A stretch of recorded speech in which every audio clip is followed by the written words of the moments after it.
And we are live. This is Dark Journalists. What a fantastic crowd we have with us out there already tonight in the Ideas Room. Of course, I'm joined by the lovely Olivia. Hi, everybody.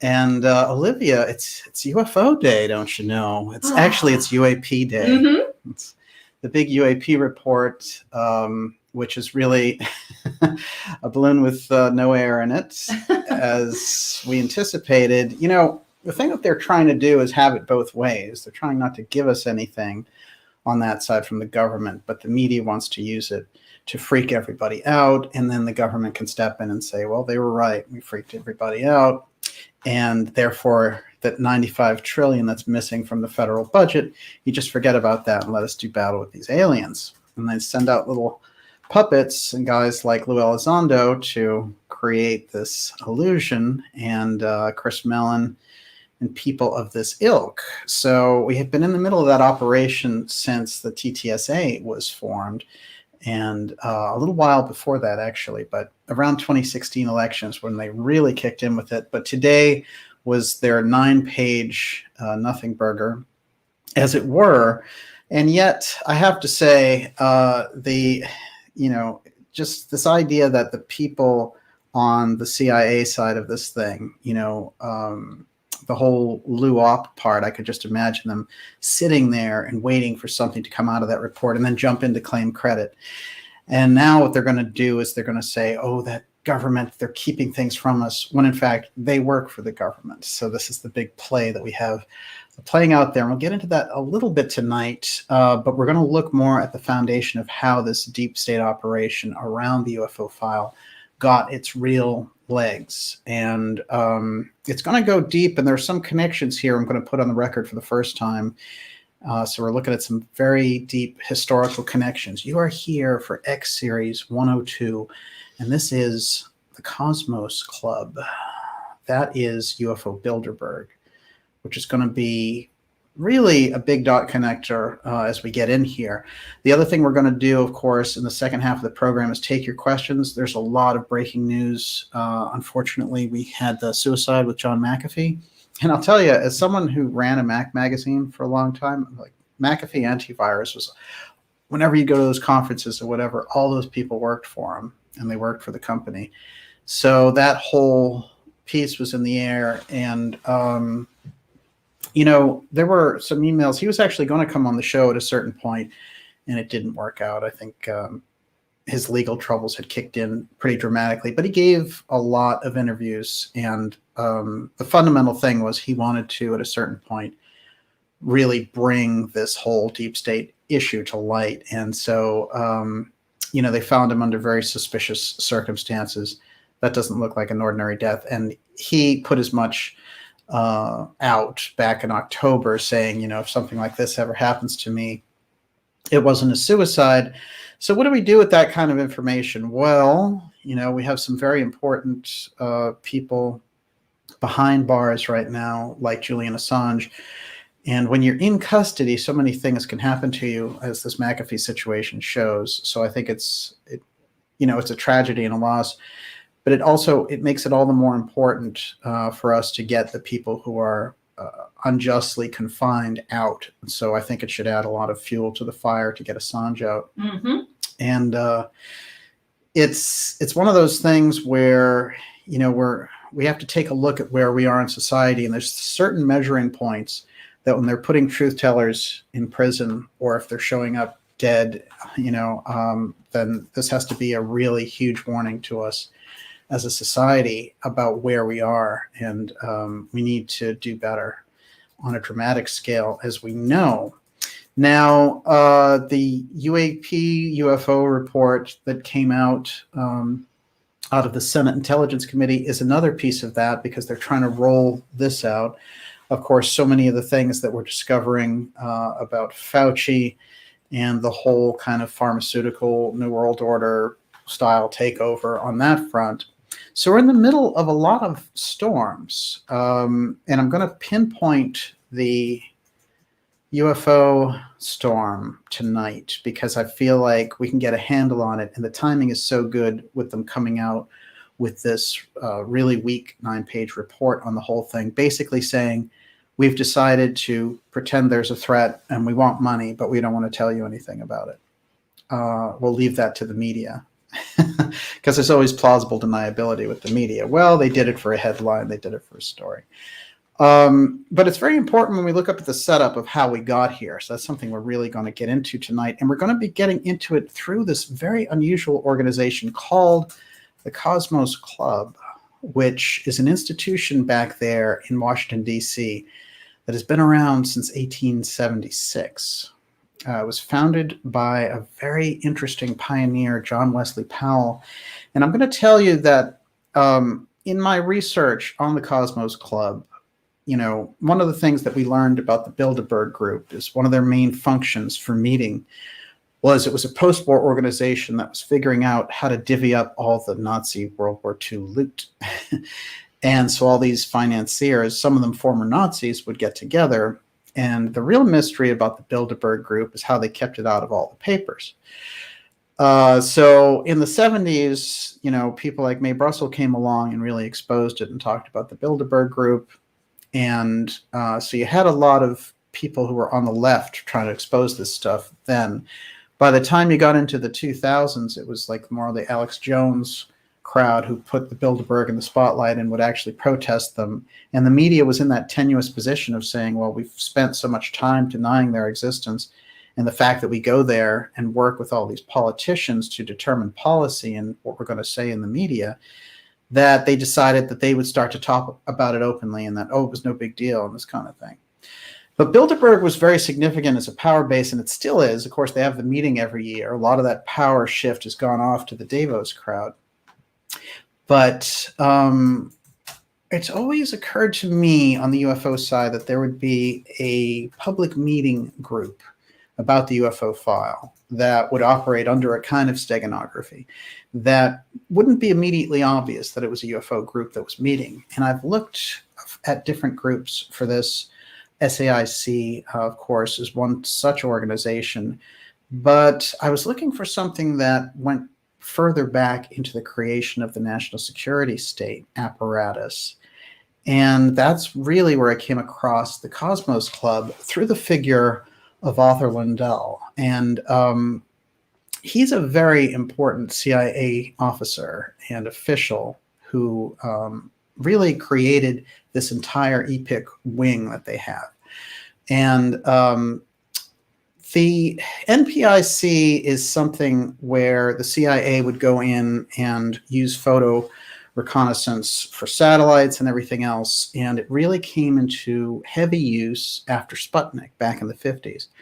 And so Lundahl is one of these figures who weaves in and out of the UFO story and is a major CIA official, but he weaves into the Kennedy story because he is the one who briefed President Kennedy on the Cuban Missile Crisis and the overflights that they were doing to catch those Soviet missiles on Cuba, and that spawned the whole Cuban Missile Crisis.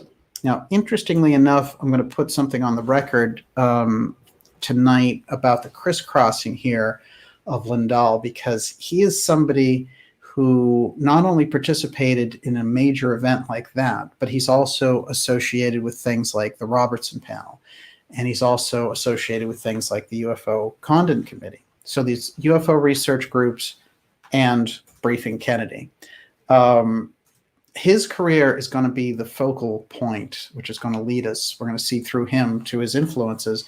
And of course, the very unusual fact that I discovered is that he was a prominent member of the Cosmos Club. Now, the Cosmos Club, as I said, founded in 1876, but a number of presidents have been members of the Cosmos Club, including Woodrow Wilson.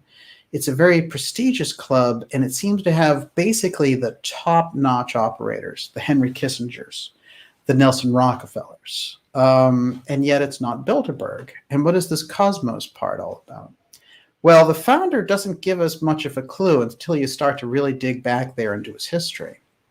One of the most unusual things I found out about John Wesley Powell, of course, he's revered for discovering, things like the Grand Canyon and the Colorado River and doing these original surveys. And there's lots of unusual pops and clicks in his history. But the Cosmos Club, which is his creation, has to start with a very interesting logo, which I want to start right off the bat with. This is fascinating. Olivia, the all-seeing eye. So we have this eye kind of looking down on things there. And remember, this is 1876, so we're getting a signal of like very early kind of deep track, what they would call Illuminati track when it's used properly. Along with these 6 stars and 2 stars here, along with the world and some wings of the world and some clouds underneath. Very interesting indeed. The club member list. This is something I want to jump into to give us some flavor of who these people are. John Quincy Adams Jr.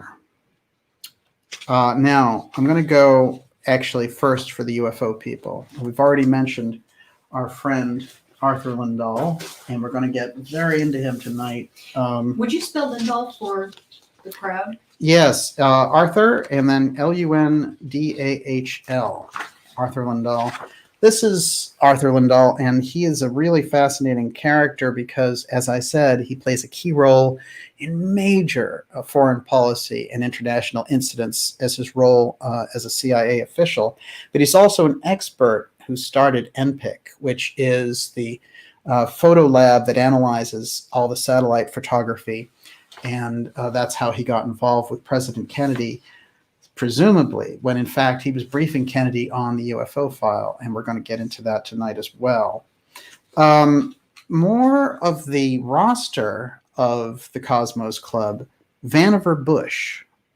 Well, we know Vannevar Bush from this program that he was in charge of the UFO file. And it's on the record now through the physicists that worked with him that he was in charge of that for a couple of decades. Carl Compton, he's the one who took the baton after Vannevar Bush left the UFO file research, and he took over the UFO file. We go from there, and we find ourselves sitting, of course, with Henry Kissinger and Nelson Rockefeller, who are also deeply involved in it. We find also figures like, it's pretty interesting, Antonin Scalia, former Supreme Court Justice, who was found dead under very suspicious circumstances. Wait, he was part of the Cosmos Club? He is, yeah, he was indeed. Woodrow Wilson, I mentioned. William Howard Taft, another president. In fact, you're going to find several presidents on this roster. But we don't hear very much about this club. And that's the really fascinating issue. So we're going to dive deep into who they are. And we're also going to find people like Carl Sagan.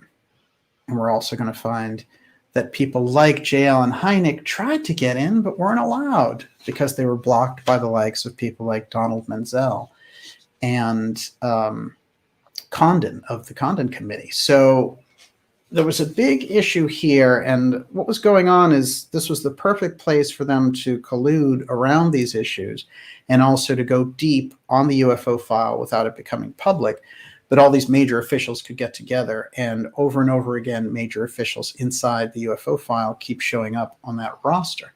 So what we're going to do is draw those connections tonight and really look at the Cosmos Club as the meeting place around the secrecy unit for the UFO file.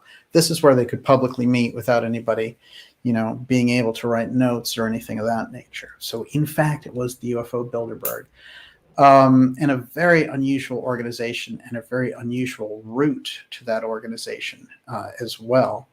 I mentioned that we're going to, in the second part of the program, be taking your questions. You can ask them all in caps anytime during the show, and Miss Olivia is going to be taking those. How's the temperature out there? Interesting comment here. Reviving Real News. President McKinley was in the club too. Also was sacrificed in September, which is big in occult and 9 in masonry. It's really interesting. Of course, McKinley was assassinated, and it was Teddy Roosevelt who took over. And Teddy Roosevelt actually became the youngest president of the United States, but he was a vice president taking over. So, in fact, it was JFK who was the youngest elected at 43, but the youngest acting president was Teddy Roosevelt. And there we have another assassination changing a lot of history, of course. But that's an interesting piece of history. I think as we all now go into the Cosmos Club, we're going to, over the next weeks and months, discover a great many things relating to government control over the UFO file being intergenerational. And one of the interesting things is we're going to find that its founder was very deep into the mythology of Native Americans. And, we've seen that, it pops up in the TTSA. They also do this thing where, for some reason, the CIA is obsessed with Native American spirituality. And, of course, this is a very powerful core spirituality that has not been monkeyed with so much by Western traditions. And I think this is part of it. But we know that they've done their own research, and there are a number of files around this of the CIA trying to figure out things about sand art that the Native Americans would make, and also trying to figure out things about the ability to change weather, and that, the types of things that their rituals held in regard to this. So when we get into it, it goes really deep. But the founder, John Wesley Powell, had a very deep relationship with a number of Native American groups. And one of the groups were the Paiute Indians. So interestingly enough, he would meet with the shamans around the Paiute leadership. And one of those leaders would train this shaman who called himself Jack Wilson, although his Indian name was Wovoka. And his native name had a connotation, and he became a leader, and he started to really have these visions.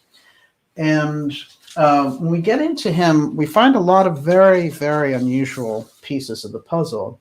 Another thing is that John Wesley Powell, by being in the Civil War for a number of years, and one of the interesting things is that he was stationed for 5 years, so even beyond when the Civil War started, in a little place that we know quite well when we look at the UFO file, and that is Cape Girardeau. Cape Girardeau being the site of the first UFO crash in modern history in 1941 that's recorded. Now, there may have been some that were recorded before, and most people think of Roswell as the first one from 47. But Cape Girardeau, where Harry Truman was senator in Missouri, that is very interesting to find John Wesley Powell there. And during his service, he lost his right arm. The role that he had in mapping out that part of the world, and that he would be responsible for something that they would create for the Department of Interior. There's a lot of steganography around the Department of Interior too. There's X-steganography embedded in their logo as well, which I find really interesting, but it's the tip of the iceberg when we get to Powell. This is a shot of Powell with the Paiute shaman leader, and he's basically in some kind of exchange. On one level you could call it practical, but I think that there's something deeper with his appreciation for their myths. I think he's getting something from the medicine men in that culture.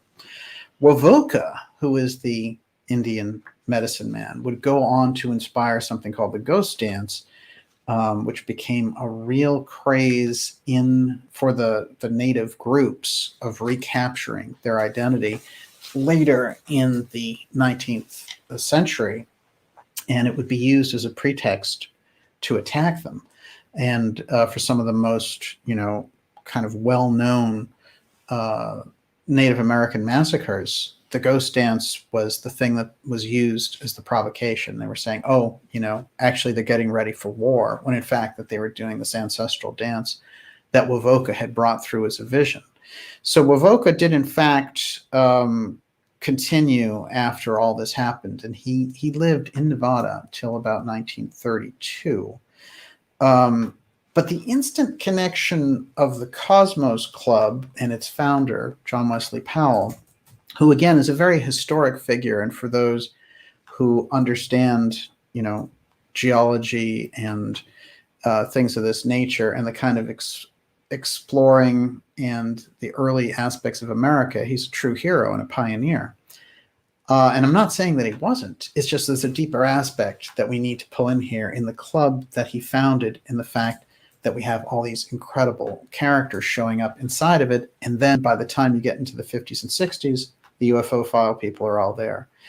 So this is how we get that aspect into the Cosmos Club, and we're working to find out, is this the UFO Bilderberg? Is this the meeting place where they would hold the deep meetings on the UFO file, be able to exchange that, and it's all under the secrecy of the club. Of course, they can meet privately, but they all have a public counterpart, just like Bilderberg, as we know. Everyone, you're watching the Dark Journalist show. Today, they released a it was supposed to be a very powerful report through the Senate Intelligence Committee on UFOs, which they want to call UAP because it's the rebranding. And it turned out to be a lot of hot air, frankly. And the media itself, in drumming up, the threat aspect, the government itself seems like they weren't ready or up to the task for the media's threat potential, because there's always one group in there that wants to do it fast, and there's always one group in there that wants to go slow with the slow takeover, the slow burn.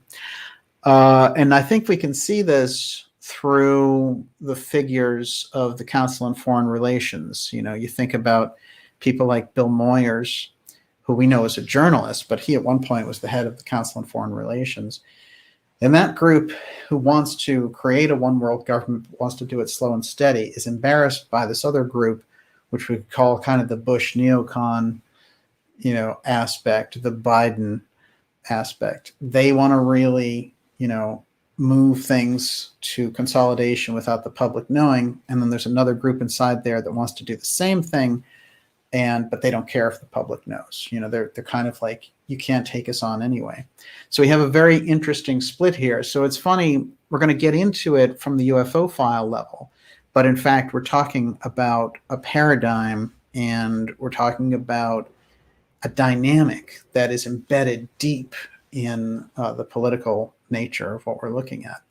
I want to remind you to go to darkjournalists.com to sign up for our newsletter. That's really where we can stay in touch. There has been massive censorship going on. And of course, we could do more shows just on censorship, if you think about it. Now, one of the things we do with the newsletter is you get it once a week, and it keeps us in touch regardless of the social media aspects, because the social media really can come and go, and I'm going to work accordingly the way we've always worked, and not worry about if someone is going to, punish us for speaking the truth. We've gone through enough of that. But for me, when I look at it, when you boil it down, what happens is the more that we have channels of communication where we're in direct communication and there is no intermediary, like Facebook or whatever. And they just had a big case where all these people were reading these Facebook messages who worked for the company, so none of the digital communications are private. Let's get real on that right now. But I do think this idea that we can connect one-on-one without any of that apparatus is important, as much as I enjoy all of these channels. Okay.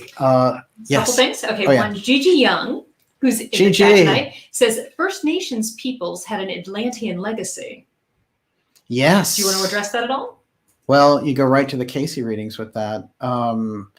That's fascinating. And of course, the shows that the last couple of shows, all of her shows are really quite fascinating. But the two most recent shows that Gigi's done looking at these deep issues, I think, are very important, especially on these Venus aspects. The native question is quite fascinating, because Casey had said that the Iroquois nation had the original Atlantean bloodline.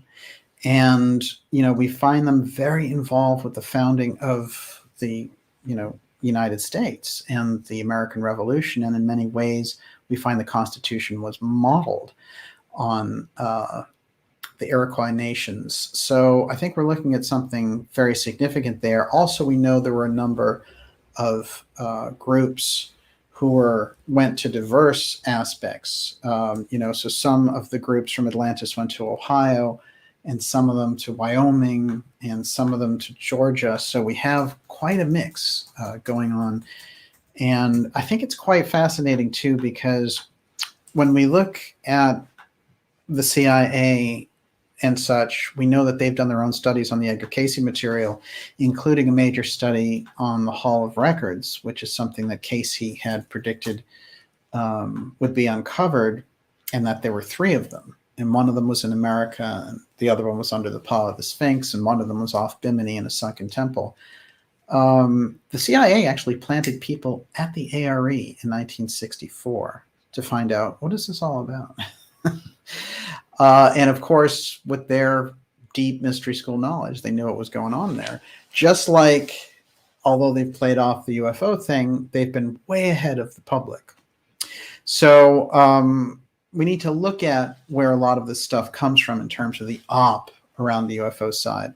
And really, what the researchers aren't giving the public is that there's real, true UFO research. That's the UFO file research that we do on this program, and has been done by people like Stanton Friedman, John Mack. There's an incredible legacy of that work. And then there's CIA UFO, UAP junk disclosure, right? That is, there's a threat. Lou Elizondo is a savior, and Chris Mellon, billionaire, is going to save everybody.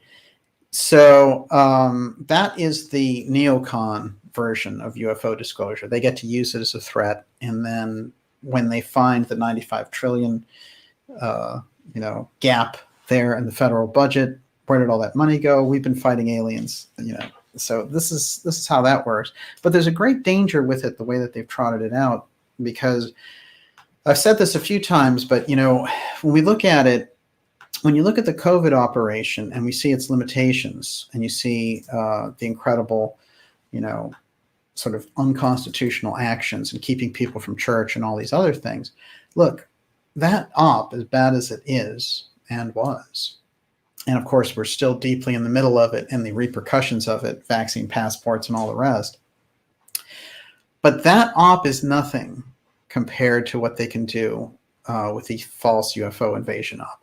The UFO threat thing, they can use any, they can say that they're the authorities on the whole thing, and that, we wouldn't be able to tell, because how would we be able to know anything about aliens? So they could say that there was any kind of a threat, and it would be, the thing that they liken it to more and more as they talk about the threat is 9/11. Well, let's think about the types of powers that they took during 9/11. They suspended the Constitution. They made traveling basically an interrogation process, where they stripped you down, in front of your whole family, because you wanted to get on a plane. They grabbed all kinds of information, personal information from you under the guise of fighting terrorism. They created fusion centers where local police and FBI would share all this information that before was constitutionally protected. They approved warrantless wiretapping. That's 9/11. And then we flash forward to the lockdowns and things. So if you combine that type of power and you say, what are emergency powers after all? It's the ability to keep you in your home, to suspend the Constitution, to suspend habeas corpus, etc. You lose your republic, you lose democracy around the world. And that's exactly what these people are about. They thrive in those types of situations because over and over again, what do we find in the middle of all this? The Central Intelligence Agency. The Central Intelligence Agency is founded on a principle, and the principle is that they can do anything that they want in secret, and they can't be prosecuted for it. And they've taken that ability and they've run ramshackle over the United States Constitution since 1947. So we're going into 75 years on this. So now they want to trot out the UFO whistleblower, supposedly, who is Lou Elizondo. And Elizondo is deep in the intelligence work for decades. And he's changed his story in public so many different times. And then Chris Mellon, who is his sponsor, we could look at him that way, is the defense intelligence guy under W. Bush, Iraq War Bush. So these are the types of people they're trying to put out there. And, they're picking up a lot. I mean, I actually think very many times that they're watching this show because they'll take things that we raise and they'll start answering them in their own way. Immediately. Just a few days later. It's uncanny. It's really uncanny. Yeah. It's We've noticed. But what's fascinating about that, and I'm sure they do a whole aggregate of the space, but one of the things that they're doing now, especially with the nonstop, like Elizondo, it's like the Elizondo marathon every day, right? Every channel that you turn to, it's all Elizondo. Well, one of the things that they're doing with him now is they've trained him down into, a much tighter performer. But we have to start to look at things, I think, in relation to Elizondo too. And also that who's coaching him, who's putting all that effort behind this character. We're going to touch on this more as we go along. But there's definitely some behind the scenes coaching going on in relation to this. But the op itself, which spawned from the 2016 election, was all based around the idea that Hillary Clinton was going to get in. And that's where you had DeLong and Podesta, in that big embrace across time saying, oh, we're going to do all this disclosure. And then that falls off, Trump gets in, and DeLong shows up with all these CIA people. Because the CIA saw that as their in, and they said, we can take this thing across home plate for you. Trust us. But without the presidential control, it was very clumsy. And that's why you got the buffoonish antics of DeLong. That's why you had them coming out and saying, we're all CIA people, because there was a weird, there's a thing with the TTSA where they had over 100 years of CIA experience on that board. And so it's just, it was just out in the open, an intel operation. And unfortunately, there was a failure on the part of the alternative research community, especially on the UFO side, to really call that out for what it was and what it is. So we have a lot of that hanging around in the space, and it's a very big problem because they're able to do this on a wide scale with like the Tucker Carlsons and so on, because Tucker doesn't really know about the UFO space. He may be a very well-intentioned guy, but he's working for the man, he's working for Fox News.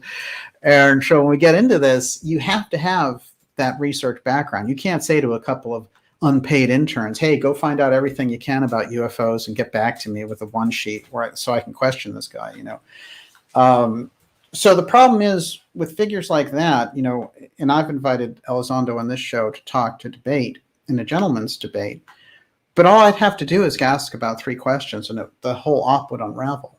And so the fact that the UFO field hasn't done that, and the broader media, of course, they either don't know how to do it or they're being instructed, which I believe they're being instructed not to do it. They wouldn't know how to do it, because they don't have the background on the UFO file.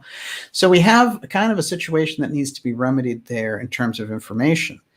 And a lot of this, as I've pointed out before, is the UFO file itself needs the deep state understanding. So the people who do the deep state research around assassinations, around the Central Intelligence Agency, the deeper government look, they need to be now concerned with the UFO file and what's being done with it.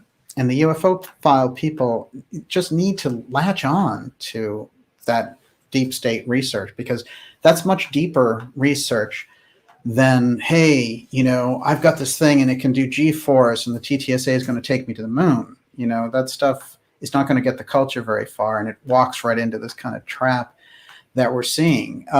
So I think that we need to kind of understand this as 2 totally different tracks of understanding. You have the UFO file track, which comes from the deep research and the deep researchers, and then you have the CIA junk disclosure, which is for a UFO threat, for government power and consolidation. 2 very different futures, indeed. So let's look at the early setup for this, which again comes through this figure that we introduced you to. I'm going to take a look at Lundahl at the end of his life here.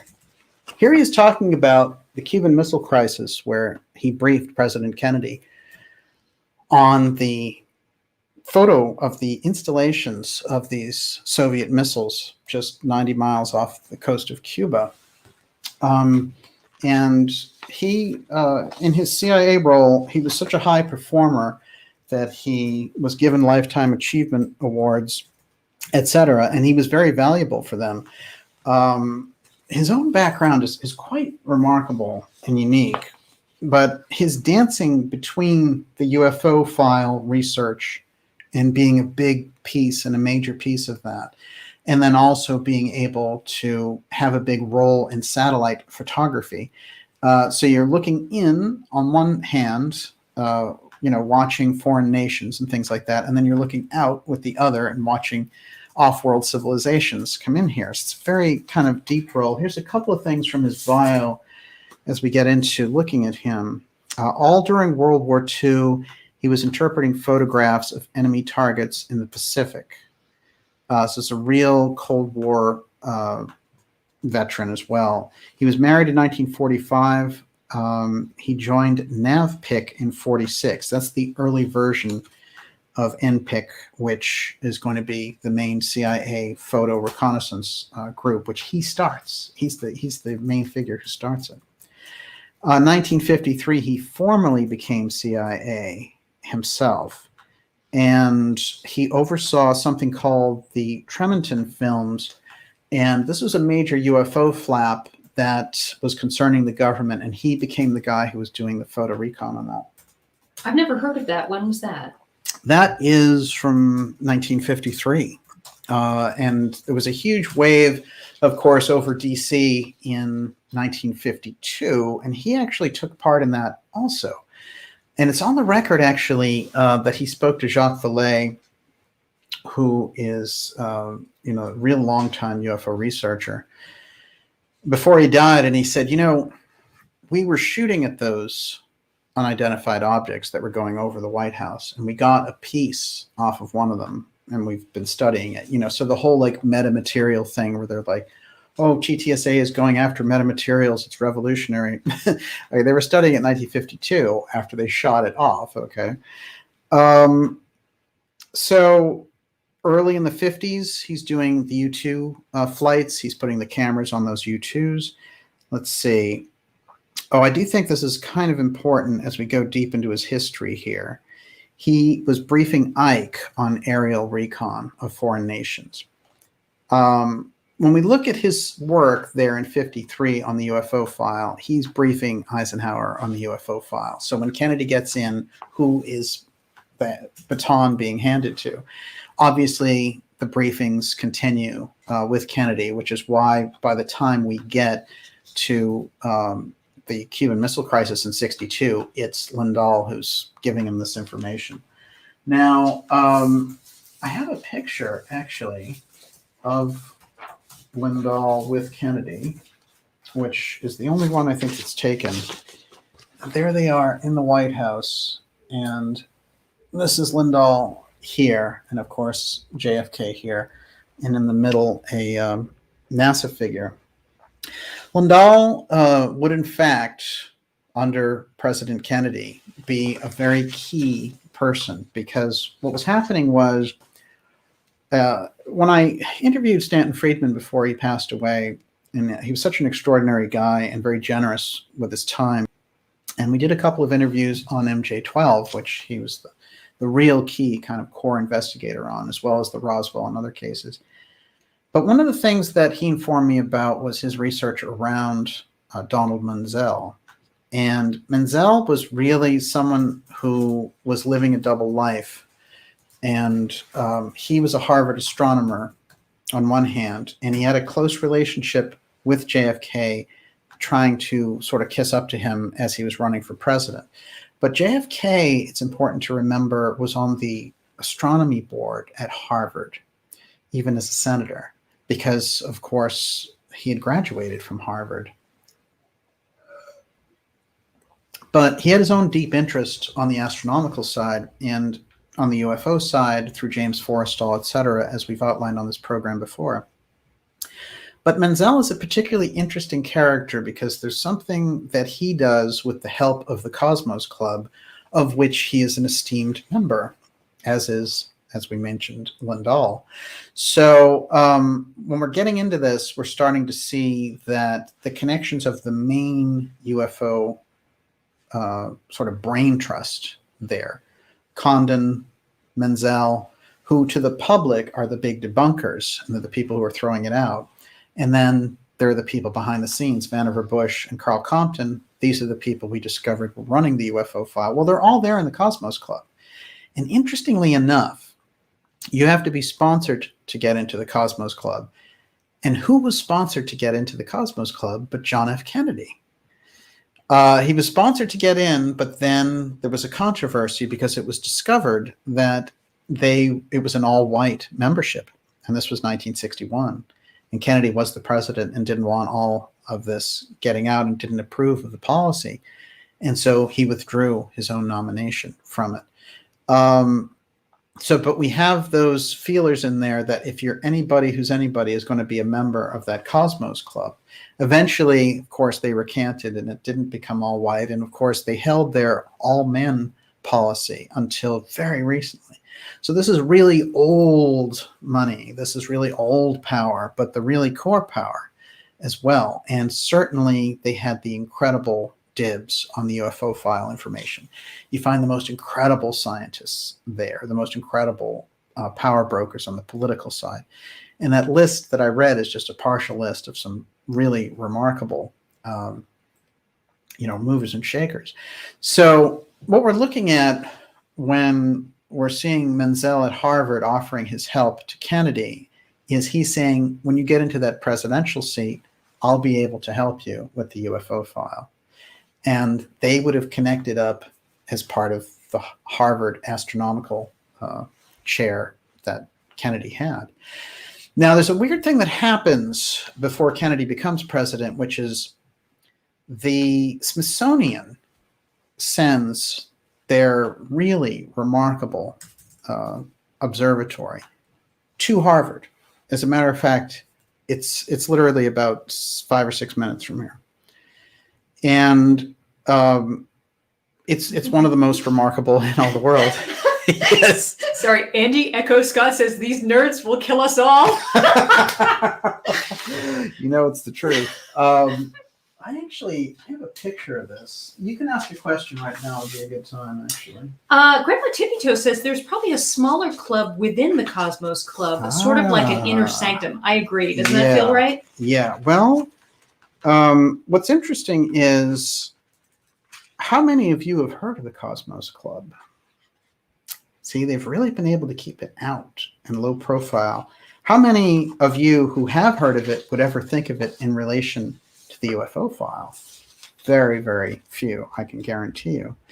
And that's the hallmark of really good secrecy, where you have this public facade and you take grants and you show artwork on the wall and you say that John Wesley was a great guy and he really got us some good pictures of the Grand Canyon. But then you never really explained, how do you get the name Cosmos Club? Cosmos wasn't even a word that was used very much back in the 19th century. So when we put that together with the fact that the founder was stationed at Cape Girardeau, which just coincidentally is going to be sort of the foundation of the UFO era, with this incredible crash sighting from 41, let's just say that those are very interesting pieces. Let's look at another Cosmos Club member. His name is Dr. Leonard Carmichael. We're going to look at him in connection with the UFO file, but he also has another very, very deep connection, and it's the MKUltra program. This guy is such a deep operator, and he is operating with the people who are doing the public UFOs don't exist routine and prosecuting those like James McDonald, who are insisting there's something to this. One of the early researchers there in the 60s, James McDonald, had that kind of gravitas on the scientific side to bring the issue forward. And so he was a big threat that he was mouthing off about UFOs. And they put guys like Condon and Menzel really diametrically opposed to him, and ultimately ruined his career. And his life went terribly badly after he was sort of publicly ridiculed on this, and he did, in fact, commit suicide. MacDonald uncovered a lot, though. He's really the first one who got us on the abduction side with the UFO file. But Carmichael shows up in a lot of interesting places. Here's Carmichael giving a speech to the astronauts on the Friendship missions, including John Glenn. Here's somebody who was the head of the Smithsonian and also the head of the American Philosophical Foundation, which, by the way, also Vannevar Bush was.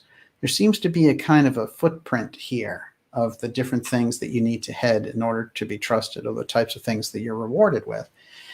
But Carmichael was best known as a psychologist, interestingly enough, and he had discovered monkey brainwaves very early, 1931, before anyone was doing that kind of experimentation. Later, he would be directly connected with the MK Ultra program. You think he started with monkeys and then moved his way up the evolutionary chain to human beings? Seems like a pretty good bet. Let's get some detail going on Carmichael. This is a very early piece I want to put across. The Board of Trustees, Smithsonian Institution, Leonard Carmichael Cosmos Club, and then underneath, as they're going through the various members over the years, Andrew Mellon, Secretary of the Treasury, is their treasurer in the 1920s. Of the Cosmos Club. Yes, of the Cosmos Club. Interestingly enough. Of course, enough, he's the treasurer. Well, he was the secretary of the Treasury Secretary for the United States from 21 to 32. And, of course, the Mellons are somebody we've gotten very deeply in. John Warner was on this program and gave a very deep overview of his family on his mother's side, all the Mellon banking family. And I would highly recommend, if you haven't seen it, watching it. But for those who have seen it, we've already seen there's a lot of CIA activity with the Mellons, and the UFO aspect, as with Chris Mellon now touting Lou Elizondo and all that. This is what we're in the midst of. And in the words of John Warner, there's no accident that they picked a Mellon. It is one of those families that knows how to take and hold power and hold secrets. A little bit about the Cosmos Club, and then a jump into Carmichael. Cosmos Club, geologist explorer John Wesley Powell is the first president. Founded in 1876, but really becomes full-on official in 1878. So they had a controversy in 62. Black journalist Carl Rowan was then a high-ranking State Department official, and he was refused membership. This is what really opened up the whole problem for them. His rejection is reported on the New York Times front page. Several club members resigned in protest, including economist John Kenneth Galbraith, historian Bruce Catton, President John F. Kennedy, and broadcast journalist Edward R. Morrow. I mean, we're getting the cream of society from a bunch of different levels: scientific, the media, politics. This is what happened, I think, when we're looking at this club. And there's the official, let's point this out, that's the official ranking of Mellon, not going by his full name, Andrew W., just AW right there, interestingly enough. But the who's who, as we go through there, you're going to find a lot of this. But Carmichael, I think, shines as someone in particular that we need to look at. Now, when he was doing this kind of brain research activity on chimpanzees, and he was putting out books on child psychology, one of the people that he would do a bio on was one of the most famous eugenicists in the field of psychology and in American history. And this is Edward Yerkes, who served as the president of the American Psychological Association. And he's the one who created intelligence testing for eugenics. The test ultimately would conclude that recent immigrants scored considerably lower than older waves of immigrants from Northern Europe. And so he was looking to determine, who was viable to come into the country. But this is very, very deep eugenics stuff. And we have Carmichael starting out now right in the middle of that research when very young, doing a bio on Yerkes. And then Carmichael is studying the brain waves of chimpanzees. I think I have a picture of him with chimpanzees. This is him with the head of the Atomic Energy Commission. Another interesting thing about Carmichael is, and I have not figured this out for the life of me, except for the fact that he was able to swing the Smithsonian Observatory to Harvard, there's a moon crater named after Carmichael. It seems like a strange thing for a psychologist to have a moon crater named after him. Is it just me? I think we're going to figure out there's a reason for that. In fact, let's get a little further into his background. In addition to holding honorary degrees from 21 educational institutions, Dr. Carmichael received the Presidential Citation of Merit in 1942 for his work in World War II. In 1970, he was elected president of the American Philosophical Society, position he held until April of that year. So we have American Philosophical Society, the head of the Smithsonian, a prominent member of the Cosmos Club, honorary chairmanships and educational degrees, honorary degrees from 21 educational institutions. Real mover and a shaker here. But what's his role in this piece? Last year, the National Academy of Sciences bestowed its highest award, the Hartley Public Welfare Medal, upon Dr. Carmichael for eminence in the application of science to the public welfare. Again, he's a psychologist. So it's kind of interesting, the scientific accolades that he's getting. After leaving the Smithsonian, Carmichael becomes the vice president of the National Geographic Society. And who does he give grants to? Jacques Cousteau's Atlantis Odyssey. Mm-hmm. Find us Atlantis, Jacques Cousteau. After all, the Smithsonian holds so many secrets as it is, we need to hold the other ones. I found that combination of Carmichael with Cousteau. I mean, it sits out there and it's kind of like, you're going to support Jacques Cousteau looking for Atlantis. That's kind of fascinating.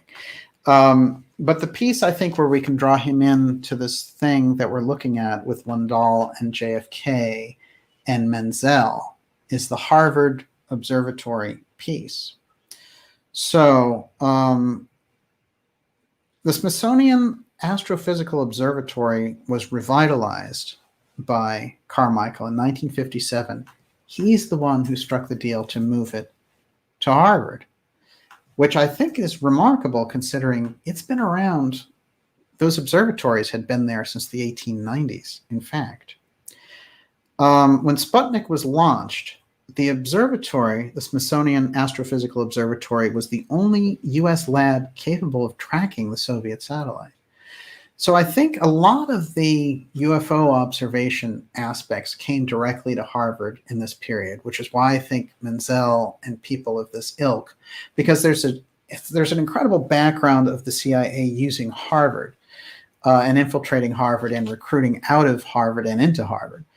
And, when you talk about actual power through endowments, if you would talk to someone of the caliber of Catherine Austin Fitts on the financial side, she would tell you that Harvard endowment has so much impact, destructive impact politically around the world. But that's the one that she points to very often. Everyone, you're watching the Dark Journalist Show. We're going deep on the Cosmos Club and its members, particularly Dr. Leonard Carmichael, and of course, the man who set it up. But we're also looking deep at this as a kind of a shell organization so that something else can take place, the layers can take place inside of it, so that we're looking at a kind of UFO Bilderberg. Now, it's occurred to me in looking at this that there had to be one. And there have been some contenders before, but I've never found those names all in a row as we find in the Cosmos Club. And also, it's very strange that you need to be the top of the top to be in this club. And yet so few people actually know about it, except for that particular glitterati at the top. So in DC, if you're going to do anything, you're going to have to work through the Cosmos Club, because if you're going to work around that UFO file, you're going to have a public meeting place. And that's where we get into a lot of these people. Now, when we look at Lundahl and we see him as somebody who is briefing President Kennedy, and we see his deep 20-year interaction with the UFO file on record, and then we have UFO people like Valet talking about how Lundahl is somebody who really gets in there and says, you know, in 52, we shot this off a UFO when we have this metamaterial and all the rest. Well, that puts us in a very interesting place with him. But another connection with him before we move on. Lundahl has some very strong kind of revelatory pieces around the JFK era. Of course, JFK was very interested in the UFO file, and according to Douglas Caddy, the Watergate lawyer, in fact, was assassinated over that issue. That was a confession from a high-level CIA agent. This assassination is interesting because as they've been talking about disclosure and things of this nature in the public, and we're talking about, you know, oh, they're finally going to open up about this, and ABC News is like, gee willikers, there's aliens out there and they're a threat, but they're telling us about it. And they have these very kind of millennial looking reports, and they're trying to sell the younger generation with purple hair on evil aliens. Mm-hmm. And they're doing a pretty good, steady job of it, but it's clumsy too for anybody who knows, you know. And if there was an active group of UFO researchers who were still using their normal chops, then this thing would be sliced to ribbons. But unfortunately, 98% of them are going along with it. And there's no analysis. It's all, you know, Lou is giving us the truth, and Chris Mellon is great, and TTSA is a wonderful organization, and they're not a government op. You're crazy. It's unfortunate, too, because they had... and I don't like to, I like a lot of the UFO researchers, and I like the things they've done in the past. But guys like Knapp now just promoting this stuff, it is rough to watch because they have such a good track record back in the formulation and the foundation days. But I think there is that piece, you know, where we have to look at it and say, George Knapp, and then really connect him up with the Bigelow Space Organization. And then we know the crisscross there. And then Harry Reid, who's a good friend of Knapp.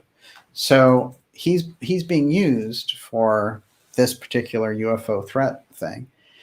And it's unfortunate. But when you have those connections, a major former senator on one side and a billionaire on the other, and you're a news person in the middle, and then the TTSA, you know, you promote them and you do all this stuff with them, it becomes, I think that's a very... it's a tricky situation to be neutral about. And that's the real disappointment of that, because you look at people who get into the news business, and my simple philosophy around this is, if you're in the truth telling business and you can't tell the truth, then get out. You know, there's lots of jobs where not telling the truth is part of the gig. You know, go to Wall Street for that. But I think if you're in journalism, you're going to find yourself, you know, the charge, the calling of it is to bring the truth out to the larger public. So if you are becoming part of the problem, then, you know, it's time to have a talk with the man in the mirror, right? That's a Michael Jackson song. Hey, it's interesting because it is, in fact, the 12th anniversary of Michael Jackson's Is death. it? Oh, it was Yes. 12 years ago? It was 2009. Oh my God. It's incredible. It is unbelievable. And died very young, 50 years old. Mm-hmm. Just in time. Yes. Well, it's a very interesting story there. But I do feel that a lot of those UFO researchers, just to kind of round that thought out, they need to remember what their field is about, which is about getting information that is obscure and unpopular to a larger curious public around the media and around the government, and not to become poodles of that structure. And the last thing you want to be is like a CIA media darling, because the possibility, like the thing that you are helping to sell, it becomes, you betray the entire foundation of the field. And there are people who really understand this stuff who are pretty obscure, and they do a much better job of analyzing the TTSA aspects. The Jim Semivan, 25-year veteran of the CIA at senior level, like basically the top CIA man in America behind the TTSA. I mean, that's a problem when you're looking for the truth. The Central Intelligence Agency is not known for the truth. They're known for getting us into wars, and they're known for looking out for their Wall Street buddies and oil interests, and they're known as a big piece of that deep state, And when I've brought these things up, and, a lot of the researchers taking it as an attack, when I'm just calling out the research, they'll say things like, oh, he thinks everyone's deep state or something like that. And it's like, well, look, Professor Peter Dale Scott defined what the deep state was, and the CIA was right, a central core piece. Okay, I've had Professor Scott on the show every year. We've always, we've done many, many interviews. I've had many, many discussions with him.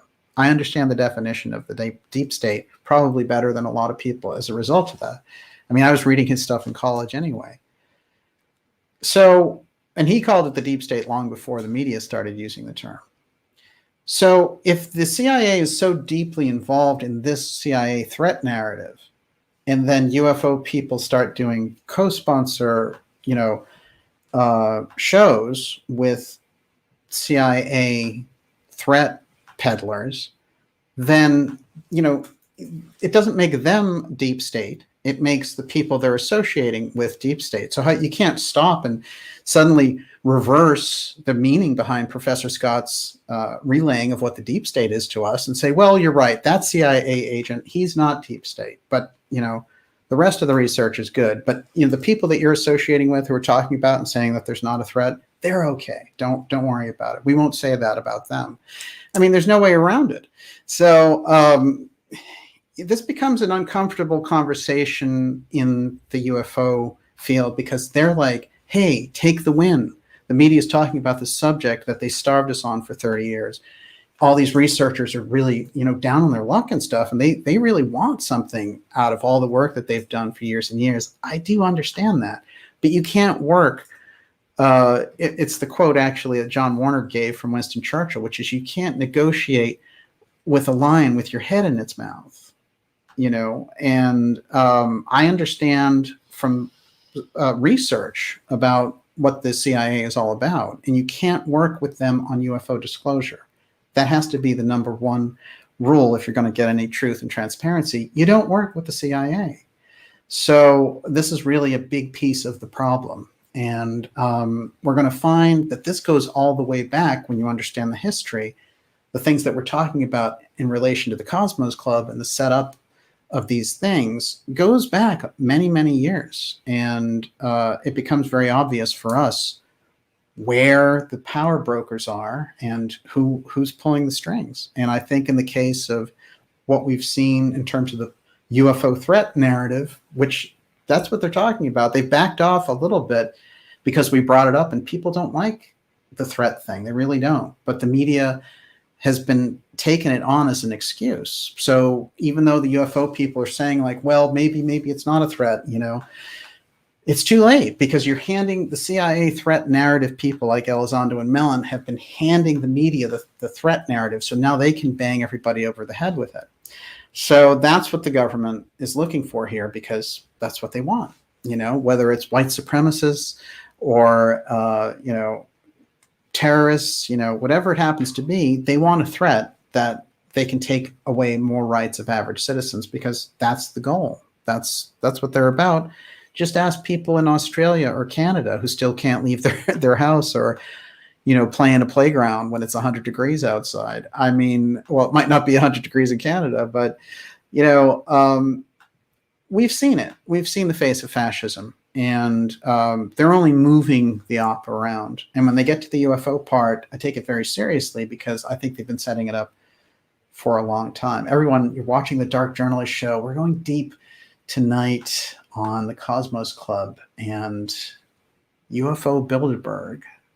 Has the Cosmos Club in Washington, D.C. at 2121 Massachusetts Avenue been used as a setup like that? It's a very interesting organization. I'm not saying that the kind of regular rank and file members, again, it's like the Masonic backgrounds in a lot of ways. A lot of the regular members aren't going to know anything about what we're discussing. But when you see that presidents and Kissingers and Madeleine Albrights and John Brennans and all those people are a part of it, then you see this is what they use as a kind of cover organization in order to meet about things and discuss it.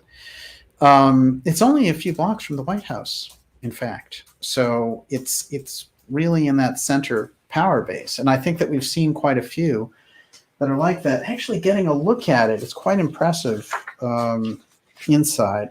And I think that it's got, again, a lot of that old kind of classic magic to it.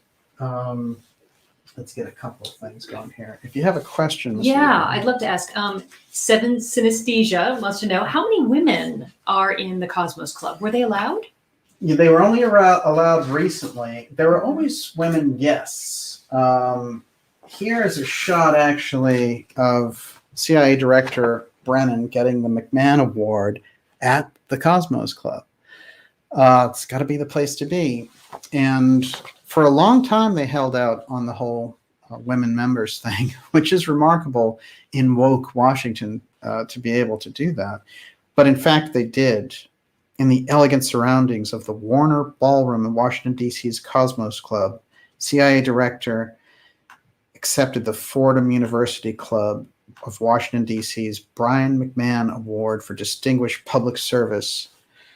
It's interesting, too, because he's, of course, well known as the Drone King, so I don't know how distinguished his service is. Interesting thing about Brennan is here we have another Cosmos Club personality who was what? Advocating for UFOs. He's coming out and saying we need to get to the bottom of that UFO threat stuff. Well, when he was CIA director, he had access to the UFO file, so he knows exactly what's in that file. So the idea that he's saying we need that government to release that information is absurd. Just like it's absurd when Mellon does it or Elizondo does it, they are the government. So the joke is on us, because what is a real whistleblower? Well, let's listen to one, because from this Lundahl era now, if we go back there was someone who worked with him in the National Photography Reconnaissance. And he, in fact, is a real whistleblower, because one of the things he talked about was having an entirely different version of the Zapruder film, and how he was given the task by Lundahl to make various frames and blow them up so the Secret Service could look at them. And then later, after he had done all this work, he describes some unusual things, which is that the Zapruder film changed a lot from the things that he saw, one, and two, that it looks like somebody else took over the project and was under Lundahl's tutelage, and he was surprised because he had worked for a decade with Lundahl. But this went a little higher than he was anticipating. I'm going to play a few words that he had to say. His name is Dino Brugioni. Here's what he had to say about the Zapruder film JFK and Lundahl, who he'd worked with for a decade. He didn't tell you they found 4 briefing board panels or notes. I've been out of either purposely kept out of the loop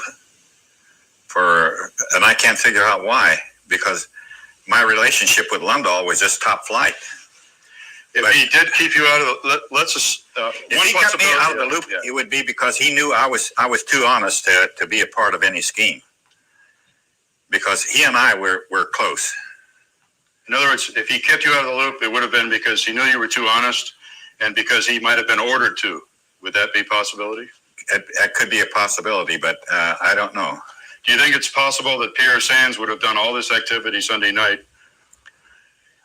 going out of his way probably to pick different people that were not involved the night before without receiving orders from Lundahl? What's the possibility that Pierre Sands was freewheeling and doing this for someone else? Now, the people that you're talking about, they're not photo interpreters. The 2 people that were down there are not photo interpreters. And they only made the prints, but they made that clear. They didn't claim to be. They only made the prints. Yeah, but the analysis, I was a photo interpreter. I could look at the imagery, and Ralph Pierce could look at the imagery for anything. So Dino really giving us the lowdown on that.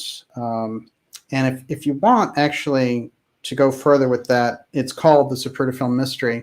And what I think is interesting about it is someone who was appointed to the Assassination Record Review Board, Douglas Horn, started to hear these stories about 2 different versions of the Zapruder film. And he wanted to track down where that came from and what happened. But what's interesting about what Brugioni says about Lundahl is that they had a safe where they kept that extra copy of the Zapruder film. And when Lundahl left, interestingly enough, he was the only one who had access to the safe. And so Lundahl's replacement, this guy named Kimball, came in and he told him, hey, I have this other copy of the Zapruder film. And the guy freaked out on him and said, get that out of here, immediately. Send it to Director Helms. So somewhere in the crisscross of all this stuff, the other version, the real version of the Zapruder film, which shows the frontal shot and all these things. I mean, the Zapruder film as it is still does that. And I will say they weren't able to monkey with it enough because they kept it under wraps even though they had monkeyed with it. But when it came out in 1975, people got that impression, oh, President Kennedy was assassinated from the front, and there was visual evidence. However, they still needed to cover up certain aspects of things that were going on there. And so they worked and worked on this film. And what he was saying was the person who was in charge of that project, again, was the same individual who had briefed Kennedy on the Cuban Missile Crisis, the same person who was behind the UFO file, and that was Lundahl. So it's interesting when we get into these connections because what we're looking at are, again, members of the Cosmos Club. Cosmos Club Official. It's a 501c private social group in Washington, D.C., founded by John Wesley Powell in 1878 as a gentleman's club. Among its stated goals, the advancement of its members in science, literature, and art. 3 U.S. presidents have been, of course, members. We've listed them. Vice presidents, 12 Supreme Court justices, 36 Nobel Prize winners, 61 Pulitzer Prize winners. It goes on and on. This group is a very reliable place to put their share of the UFO file and to start to determine a kind of social ecology around the UFO file. How do we get a one kind of message on this thing? How do we research it without getting together to meet? Sure, we can meet in private institutions, but we need a public aspect of this. There has to be a place where we can all get together and pretend we're having a wedding, but in fact, we're talking about the UFO file. That's why the Cosmos Club becomes so key, and Lundahl becomes a crucial piece of this whole thing. I would say that if he is monkeying around with the Zapruder film, much to the chagrin of his 10-year photo partner, for the CIA, it is to hide their role and the possibility that the public would ask questions about what's going on there. So weird history I just want to mention about the Zapruder film. Try to explain this to me. Originally, they offer $25,000 to dressmaker Zapruder for his film. Different Time Life offers him that. And then he says yes. And then they come back and they say, for all exclusive rights forever, we'll give you $150,000. 1963. And he says, okay, yeah. Yeah, twice. Later, Time Life sells it back. Guess for how much? What do you mean sells it back? They sell it back to Zapruder. That's crazy. In 1975. Why would they do that? Well, it's interesting because in 75, they had all of these Kennedy inquiries about the assassination, and Time Life didn't want to have the film. So just take a wild guess how much money they $3 million. They sold it back for $1. What? Now check this out. That's not the end of the story. The Zapruder film goes back to the family for $1 in 1975. And then in the mid-90s, when they have the Assassination Record Review Board, the government decides, we want to buy the Zapruder film from you. Not Time Life, the government. How much? Oh, well, says the Zapruder film family, I don't know. How much do you want to buy it for? How about $16 million? So the value of this film, let's just forget about any of the things that we know about the assassination and just look at it as a film for a moment. The value of that film goes from $25,000 to $150,000 if they can have all the rights, to getting it out of their hands at any cost, including giving it back to the family for $1, to 15 years later, the government saying, here's $16 million so we can have it back.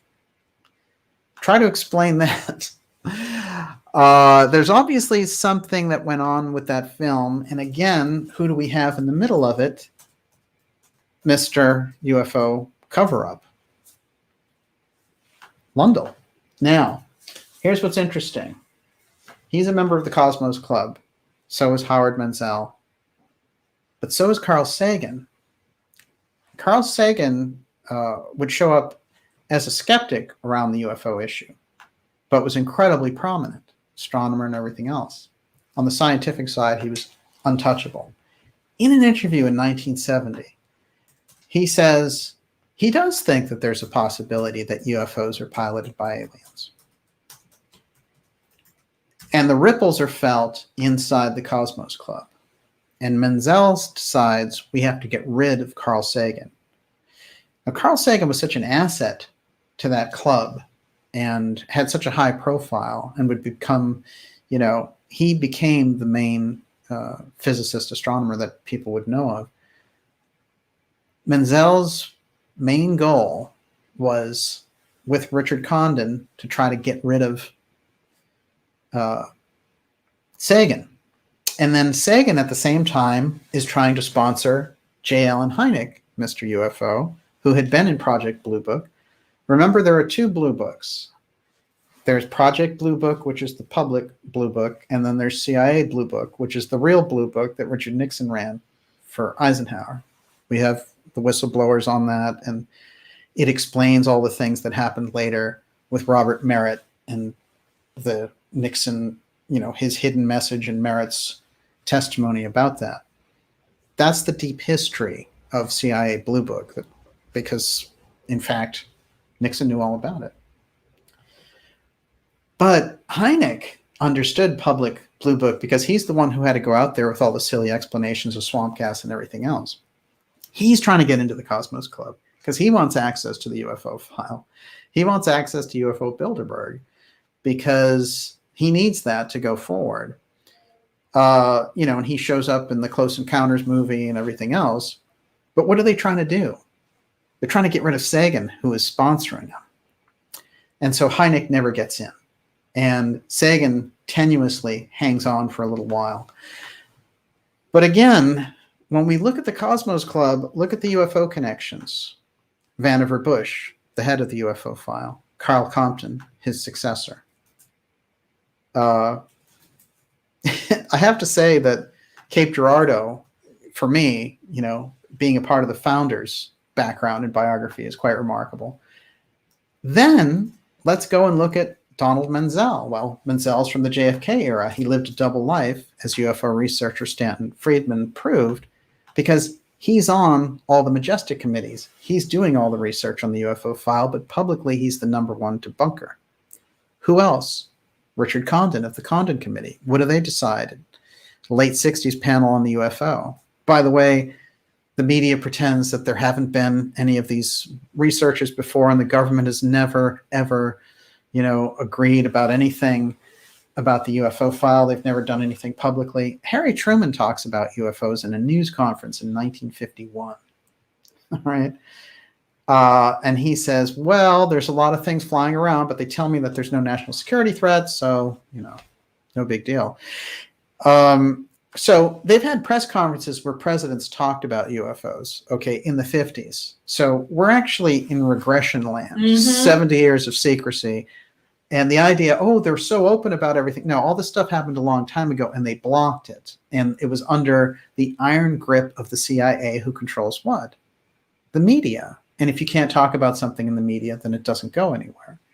And when you get brave people who come forward, like James McDonald, for example, Dr. James McDonald, and then they get shredded publicly by the likes of Menzel and Condon, who are deep state operators.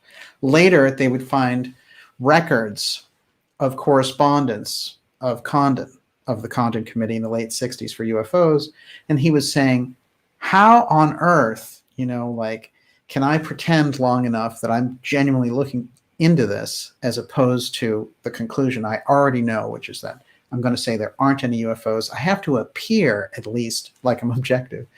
I mean, this is before emails even. I'm going to give a quote to Silver Fox here.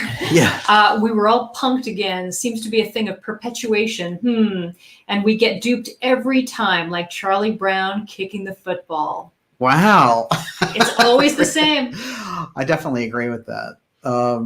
And yet, I will say that there shouldn't be an expectation that the government is going to come clean about the UFO issue. And the UFO researchers, who are really the only front line that we have in this on the UFO side, because the media doesn't know anything about it and just takes their marching orders from above, from Disney and others, they're not going to give you the truth. So the UFO researchers should have been the one who stepped in and said, no, the government's not going to give you the truth, and we don't believe them. And that they should have, when the CIA op came in and stepped in, they should have said, no, this is a red line. You shall not pass. But instead, they all got involved. And so you don't have much of a front line against this thing. And so that's really a big problem. But why on earth would anyone expect the government to give them the truth on the UFO file, unless it was in their own best interest to create a false threat with it? We have to think about it. We've got the experience. I know you're about to go into this, at least I think you are. Najat Madri says, I heard a lecture from an art appraiser who appraised the Zapruder film and found segments of the film missing by the time he got it. Oh, yeah. That's exactly what I just went over. That's what Brugioni was talking about, that they had... What happened was the Secret Service... This all went to Lundahl immediately. And... this is interesting because for him, it was, this is somebody who is a master at photo recon. He knows how to analyze photos. But it also works in reverse, which is I know how to alter material to make it look like something else. And that's what we're looking at with the Zapruder film. So the honest person, Dino, who he was working with, the whistleblower that we just played the tape of, he had worked on the real thing and taken each frame out as a poster so that they could look at each frame of the film. And in the actual film, you see the whole assassination sequence. In the Zapruder film that was altered, which is the one that we have, it still shows a lot of the action and the shooting from the front, but it leaves out the crucial defining things that they thought would at least leave a question in people's mind about what happened. And that's why you see a lot of weird, jerky motion in the Zapruder film, the fact that the limo just shows up out of nowhere. And also, the limo actually stops for the assassination. He gets assassinated, and then it takes off in the actual sequence. In the Zapruder film, they just kind of move it herky-jerky all the way along. All that stuff was important. They did the best they could in the CIA to create enough confusion around it. And interestingly enough, when Time Life published it, they actually showed Kennedy being shot in reverse because people weren't seeing the videos, so they were just putting these pictures in. And those pictures had this really fantastic bizarre quality of being shown in reverse. If you went back to that Time Life now, you'd be like, oh, they're showing it so it looks like he's going forward and all these things. So the bottom line is the government is conspiring there to cover up a crime, and that conspiracy to cover up the crime is making them look complicit in it. And then where do you go from there? Well, you go down the CIA assassinated JFK. But to see that the players who are on the inside of fixing the information were also on the inside of the UFO file aspects, and were also playing big roles in historic events like the Cuban Missile Crisis, has to give us some sort of perspective on what's actually happening in relation to the early cover-up around the UFO file. And then where are they? They are sitting in the middle of this Cosmos Club. Cosmos Club was the power broker for all this. Are they still the power broker for it? I don't know. It's hard to say. It might be an echo of something that happened there from 1957 to about 1977. But the UFO Bilderberg aspect, I think, is absolutely crucial. But let's introduce another thread, someone named C.A. Honey. C.A. Honey was also a government photo analyst, but he had worked for Howard Hughes. Howard Hughes organization deep in the CIA files, CIA aspects. You might notice the photo that he's holding. I don't know if you can see it or not, but he's holding a George Adamski UFO picture in his hand and analyzing it. This is somebody that the government called on for the same type of analysis, and he in fact worked with Lundahl's people. Look at this. George Adamski decides at a certain point, well, actually, I should back up and say that Honey decides that Adamski's photographs are so fascinating that he wants to meet him in person. And Adamski is somebody who I think we have to look at a little bit differently, because when we think of his past and we think of his association with people like Honey, there's a lot of things that, you know, he comes out of a kind of a theosophical tradition, so he uses a lot of flowery language, etc. And so a lot of people were like, oh, he was faking about the UFO or whatever. But in fact, Adamski had security clearances at highest levels of government. And he, you know, was strangely regarded and invited by the royals and people like that to different events. So I don't think that Adamski is well understood, in fact. And I think he was part of a phase that's happening in disclosure at a certain point back there in the 60s. Let's get a little bit into Carroll Honey. Carroll Aidan Honey was born in Idaho, Oregon, in 1928. For a long time, he worked for Hughes Aircraft, working on space-related programs. Remember Hughes Space? They had their own space program. He had a secret clearance with the government for 25 years, and he's doing the photo analysis for the CIA. After his retirement from Hughes Aircraft, he retired to Ontario, California. He was the first in the state of California to receive credentials to teach and train hypnosis. Carol Honey had known Kenneth Arnold well and was interested in UFOs ever since Arnold's sighting. When he met Adamski in 1957, he thought the man was honest and wanted to help him. The letters that were coming into Adamski from all over the world had reached such proportions that his secretary, Lucy McGinnis, could not handle them anymore. So Adamski chose Honey to become his new secretary and ghostwriter. For Adamski, Honey wrote Flying Saucers Farewell and Saturn Trip. In the last years of his life, he sent many emails, and he was talking a lot about his relationship with Adamski. Here's a couple of weird things about what Adamski claimed. Once back in the United States, Adamski surely thought about the marketing benefits of his meeting with Queen Juliana. Thus, he tried to suggest also his other meetings.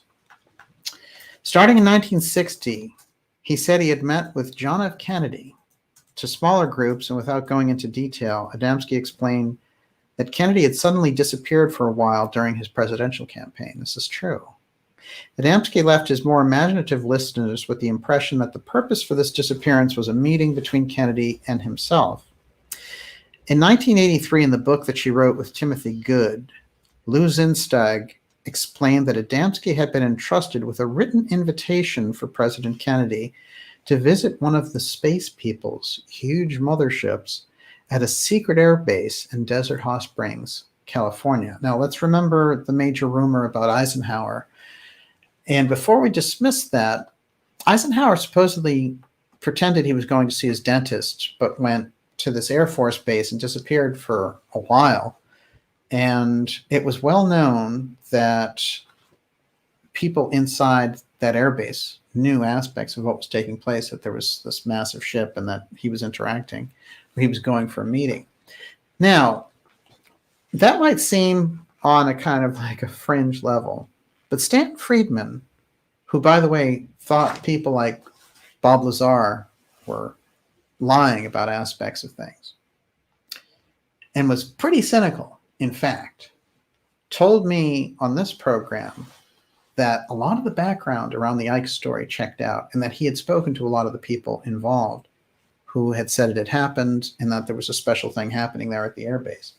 So we have to, if we're going to look at this correctly, we have to think about the possibility that there have been interactions and briefings and summits that have taken place. We at least have to be open to that for sure in relation to the UFO file. But here is good. Here is our friend Adamski saying that he's meeting Senator Kennedy during the 1960 election.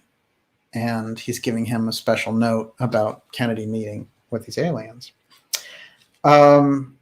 She said that Adamski had taken the invitation to the White House himself, entering by a hidden door in front of which a spaceman was waiting for him.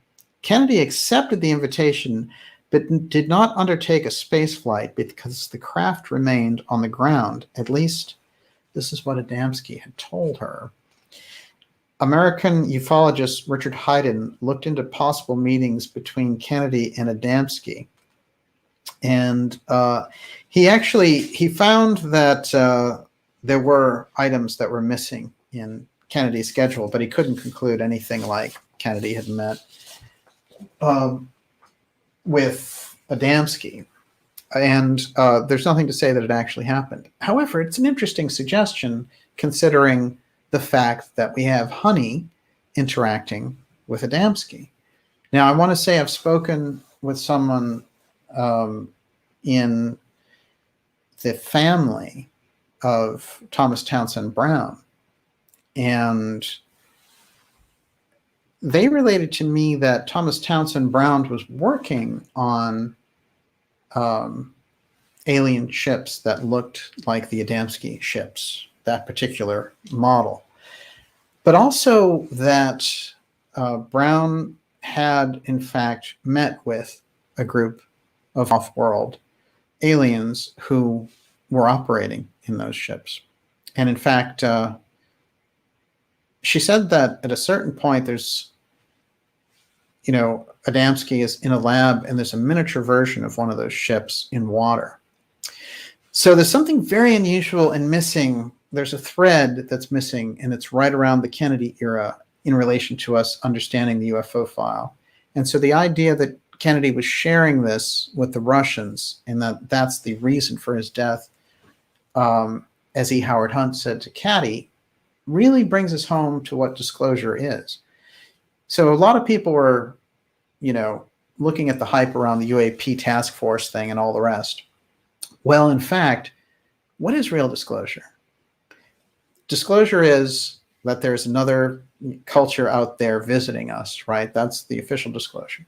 But the other piece of that disclosure is, what has the government done in relation to that reality? How many people have been killed?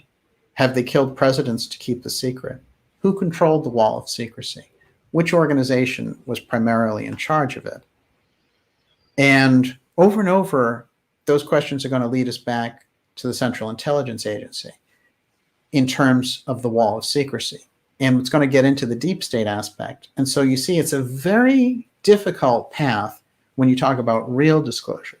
If you want fun video game disclosure and Jeremy Corbell dropping F-bombs on Fox News and Kim Kardashian hosting a special, where I mentioned Demi that there's a Fox special coming out and it's created by TMZ and it's UFOs, man, get with it. UAP, be there or be square. There comes a point, where you have to say, are they going to trivialize everything about the culture? If you want to mention what actual disclosure is, then you're going to have to talk about that setup and how deep in the national security state the UFO file piece is. That's the crucial piece. Everyone, you're watching the Dark Journalist Show. We're going deep here on the Cosmos Club. I have more to reveal, but Miss Olivia, I'm going to go to you. Well, let's start here. Crystal Fire says, would you describe the Cosmos Club as an elite think tank? Yes, certainly. I mean, when I think of, it's a social club. So technically it doesn't have any reports to promote and things of this nature. So a think tank, it's more like an internal get-together club. What actually happens is that these elite members can get together and exchange ideas. I can sponsor this person. I can tell you that this journalist is okay to work with this political party. I can tell you that this scientist, not only is he very smart, but he knows how to keep his mouth shut. I can tell you this scientist will work for the Gates Foundation and he doesn't mind selling out, children on the vaccine thing, for example. You need to be able to identify these things. They, on their own thinking level, might be thinking, we are an elite branch of scientists and presidential people, and we are the elite families, and we are guiding humanity for a greater good, and this stuff needs to be talking about. We need to speak about this in secret because the public can't handle it, and there'd be a scandal, and So this is how they think about it. But when you come to the UFO file, they need a Bilderberg. And what does Bilderberg do? They get together and they break off into groups and they figure out, what are we going to do about, populism rising, for example. So it's a lot of business owners get together. What happens at Davos? Well, Jeff Bezos gets there and he's like, how can I use Bono to try to sell music fans on the fact that, Monsanto isn't genociding Africans? This is how these groups work. And that's why you see them at the very highest levels of money, the very highest levels of secret power, and they know how to operate in these groups. Certainly Bilderberg has given way very much to groups like Davos now. Just like the Cosmos Club, in its prime, certainly was the foundation of a kind of UFO Bilderberg. And the thing is, where it is now, and the people who are involved with it now, including Kissinger. They're still there. The power base is certainly still there. And I think if we can get that snapshot of the fact that Menzel and Hynek and all these others were involved with the Cosmos Club, we see a kind of UFO secrecy, the wall of secrecy. How do those people meet in public? Private public.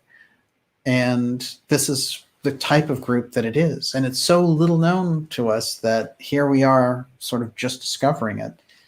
But all of these major prominent movers and shakers around the secrecy wall of the UFO file have been deep in the heart of it. And whenever one of those people have come out like Sagan and said, I'm going to blow the whistle on the UFO thing, or maybe it sounded like that, instantly they try to kick them out.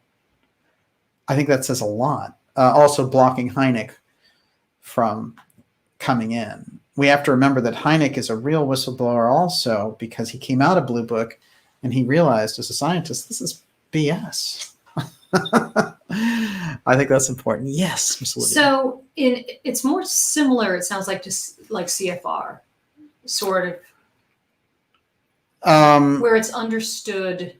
It's a network where it's understood what you can talk about and what you can't, and everyone is trusted.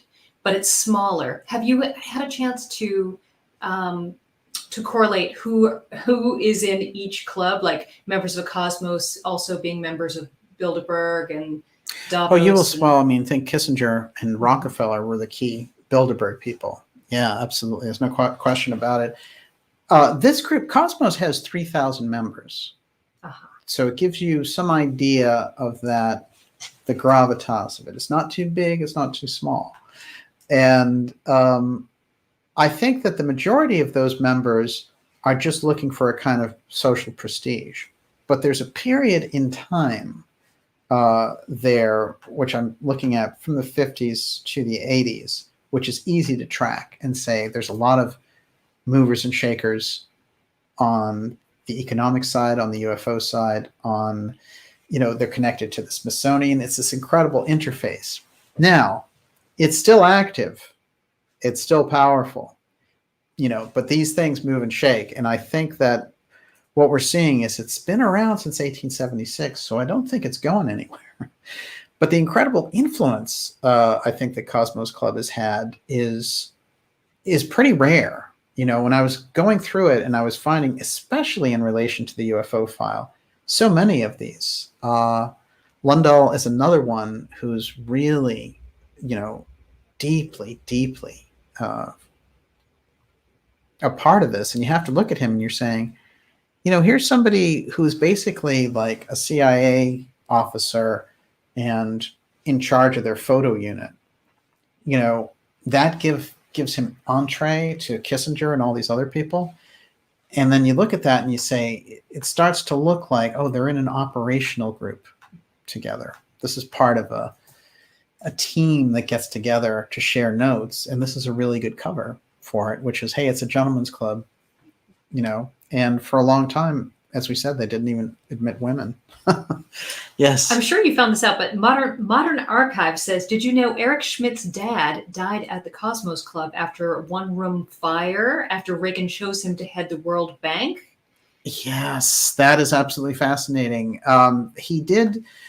I didn't know that he was chosen for the World Bank. That is fascinating. But there are strange things in relation to that. But that is a fascinating piece. When we look at Cosmos Club, what's going to happen, the kind of open source nature of the research that we do here, is we're going to find out a lot together about the Cosmos Club, because my own research on the Cosmos Club has already spiraled into about 3 other areas. And, the strange work about, let's say, disappearances and things of this nature, there are also going to be some correlations around the Cosmos Club with this. But you're looking at a real kind of deep state focal point. And again, looking at a lot of the members there now, I'm sure the vast majority of the members just go about their thing, but the real hardcore kind of cabal behind those types of meetings, it's been an incredible nexus at times for these power brokers. Yes. Okay, so Brenda Fisher wants to know, is there a certain genetic lineage required for membership to the Cosmos Club? And I had another question about whether they are all Masons. Certainly there are Masons who've been involved there, but what's interesting is the membership was all white until the early 60s when that blowout thing happened and Kennedy withdrew his own nomination. They obviously kept that kind of a thing, and it was going to be an all men's club also. So they were looking at a certain type of demographic, white men who were very engaged with scientific, geologic, political, economic, sociological, psychological, prowess. So that's what they wanted to really recruit. Well, you'd have to cover all the bases, wouldn't you? Yes. Mm-hmm. Yeah. But the UFO side for me is particularly interesting because I think there are groups, and I've tracked groups who are like this, not with so many high-level names. I mean, this is really the cream of the crop in a number of ways, if you think about that list. So they've attracted some of the biggest people, and presidents would apply to get involved. I mean, they need the inside track, okay? That's how big the Cosmos Club is. So I think we're looking at something which is opening up there. The most fascinating aspect of it for me is that there have been so many UFO-phile people associated with it. That's, I think, the real piece that can be cracked wide open in relation to these guys. And I think it's going to be primarily about their history because, we've seen everything from Mellons to Rockefellers to Kissinger's. This is a major group that stayed very under the radar. Yes. Nena says, I feel like we're living in Groundhog Day with real knowledge being wiped and then replaced with dribs of knowledge in UFO, science, etc. What does DJ think of this? It is. I mean, look, they've kept you on an oil paradigm. Okay. Tesla solved the oil paradigm in about 1912. So they didn't need that 110 years of stripping the planet of all those resources. But they did need it to maintain that monopoly. They didn't want to switch it over. He had the ability, he had the technology for it. In fact, they had cities run by electricities, and they had streetcars running on electricity that didn't require gasoline. So that already was a real innovation, and they got rid of those pretty quickly. So when they come back at you now and they say, hey, go green and we'll tax you for credit and don't go outside your house, and that's what I think the mass stuff is about too. Don't breathe our air. When we think about this, we're in an incredible situation because we find ourselves literally surrounded by the worst polluters in the world, the oil companies who didn't care about pollution, the chemical companies who dumped battery acid into rivers and things of this nature. Remember, acid rain was a big thing that happened in the 80s and 90s. That was because those companies were polluting directly into the clouds. And when they moved a lot of that manufacturing base over to China, well, it did destroy our manufacturing base, but China got a lot of the pollution, right? But what happens inevitably is it goes up into China's clouds and that stuff moves over here. Remember when Fukushima happened and they were finding little nuclear particulates in Vermont milk, cow milk, it's all, the system is one system. So, but whenever they bring up this false argument around the green side, I don't deny that there are environmental problems. And I think that there's a little bit of a problem in the independent community because they're being manipulated on this, which is, we've been so manipulated by the news around the greenhouse effect that, human beings are guilty of it and must pay, right? That's what those little groups want. The Davos style World Economic Forum types want that. However, in truth, the biggest people who have benefited from the pollution and all the different things, the plastic large enough to wrap the whole planet up, and the incredible toxic waste and things of this nature, they should be the ones who would pay for it. That's obvious that the corporations should pay for the cleanup of what they've made massive profits on. That relieves the question quite nicely. Sure, I'm all for the environmental green stuff. Hello, John Kerry. You want to do all that stuff with climate change and everything else, even though you have multiple private planes? Good. I'll tell you what. You take Amazon, Facebook, Exxon, and I'll go down the line. You have them cough up the money for this green project, and we'll all get behind it. And then you can switch from this oil paradigm to alternative energy, which, through the whole thing about the UFO report, this is the interesting thing. If you really go down that rabbit hole, you guys have had that technology for 75 years at least. Don't tell me you haven't figured out an alternative energy source from it. Of course you have. And if anything, instead of regarding it as a threat, if there is something flying around that's off-world and you guys don't know what it is, well, maybe by observing it, since they're not using oil, you can figure out how to do it. Oh, but you already know that. I mean, let's deal with reality. Everyone, you're watching the Dark Journalist Show. We're going deep here. UFO Bilderberg, the Cosmos Club, and Arthur Lundahl. Very interesting character right around the Kennedy presidency, but also around all of these UFO investigations, and then further on into altering the Zapruder film and other things. This guy shows up a lot in history, and I want to suggest this to you. There is an interview with him on WGBH's website from 1986, and he is speaking about the Cuban Missile Crisis. And he's quite old by this point, and he has gone down the line. But it's interesting because he is speaking, in fact, from Cuba. And I highly recommend it just to get some sense of who he is. And he does indeed talk about President Kennedy. This is a picture of the Harvard Observatory. Again, that's just a few minutes from here.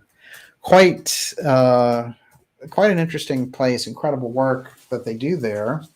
And the whole, Avi Loeb, which I have his article here talking about why Oumuamua might be the first alien space probe. Avi Loeb, the scientist at Harvard, who's going out there and saying that aliens are visiting us, and Oumuamua was one of them. That was a real test balloon, and I have to say, I think it's gone quite well. There's one piece in here about the Cosmos Club that I left out, and I want to sneak it in quickly here, Miss Olivia, if you'll let me. Are you good on that? Did you want a question? No. I'm going to sneak this in. Yes, please. Okay, good. The Smithsonian's secret contract. Washington Post magazine. Mid-1980s. I'll do a weird whisper like Joe Biden. Joe Biden was like, I am the president. I am.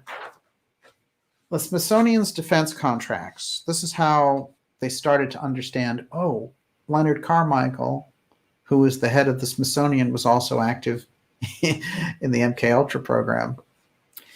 In an Alexandria office, miles from the mall at the familiar castle, is a side to the Smithsonian institution few know exists.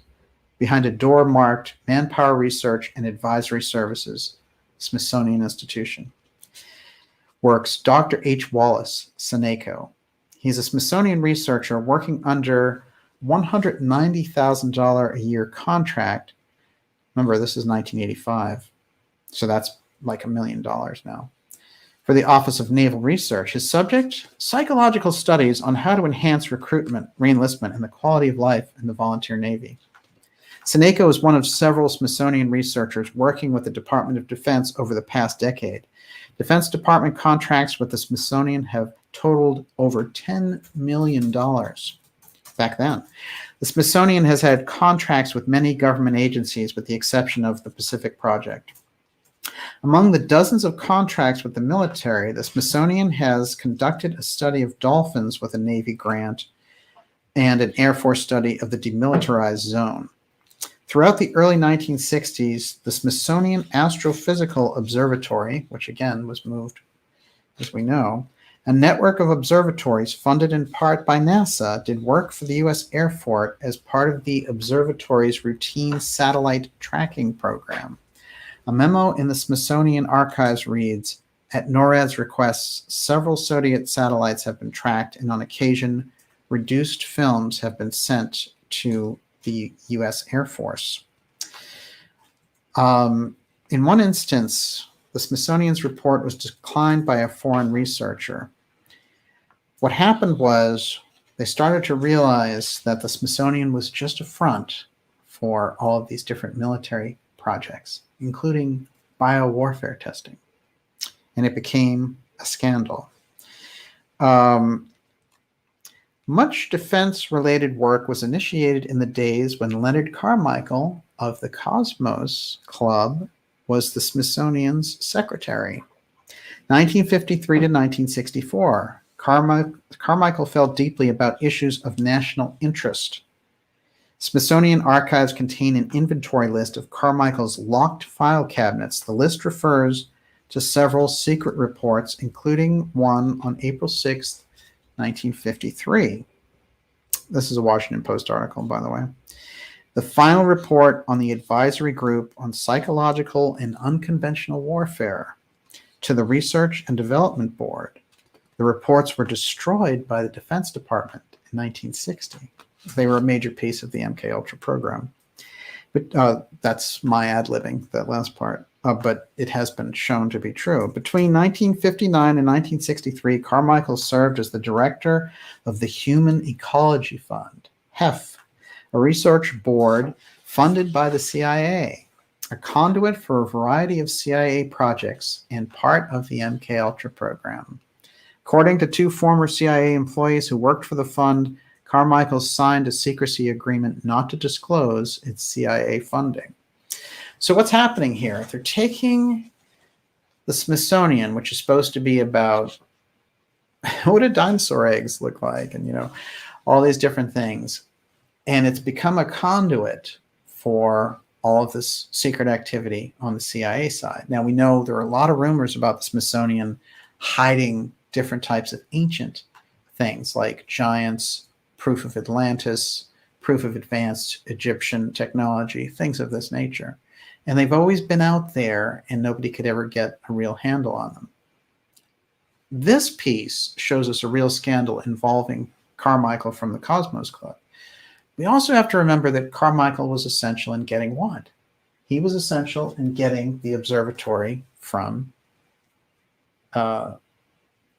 their institute at the Smithsonian to Harvard. So we have to think, why was he such a big piece of that if he's working for the CIA? What's their object in getting this major observatory from the Smithsonian to Harvard? A little more. The CIA under Project MKUltra was working on its own bird study related to biological weapons. In 1977, the Smithsonian was asked by a reporter about possible links between the CIA's project and the Smithsonian's bird project. Carmichael's activity on the HEF was in a personal capacity and not as a Smithsonian official.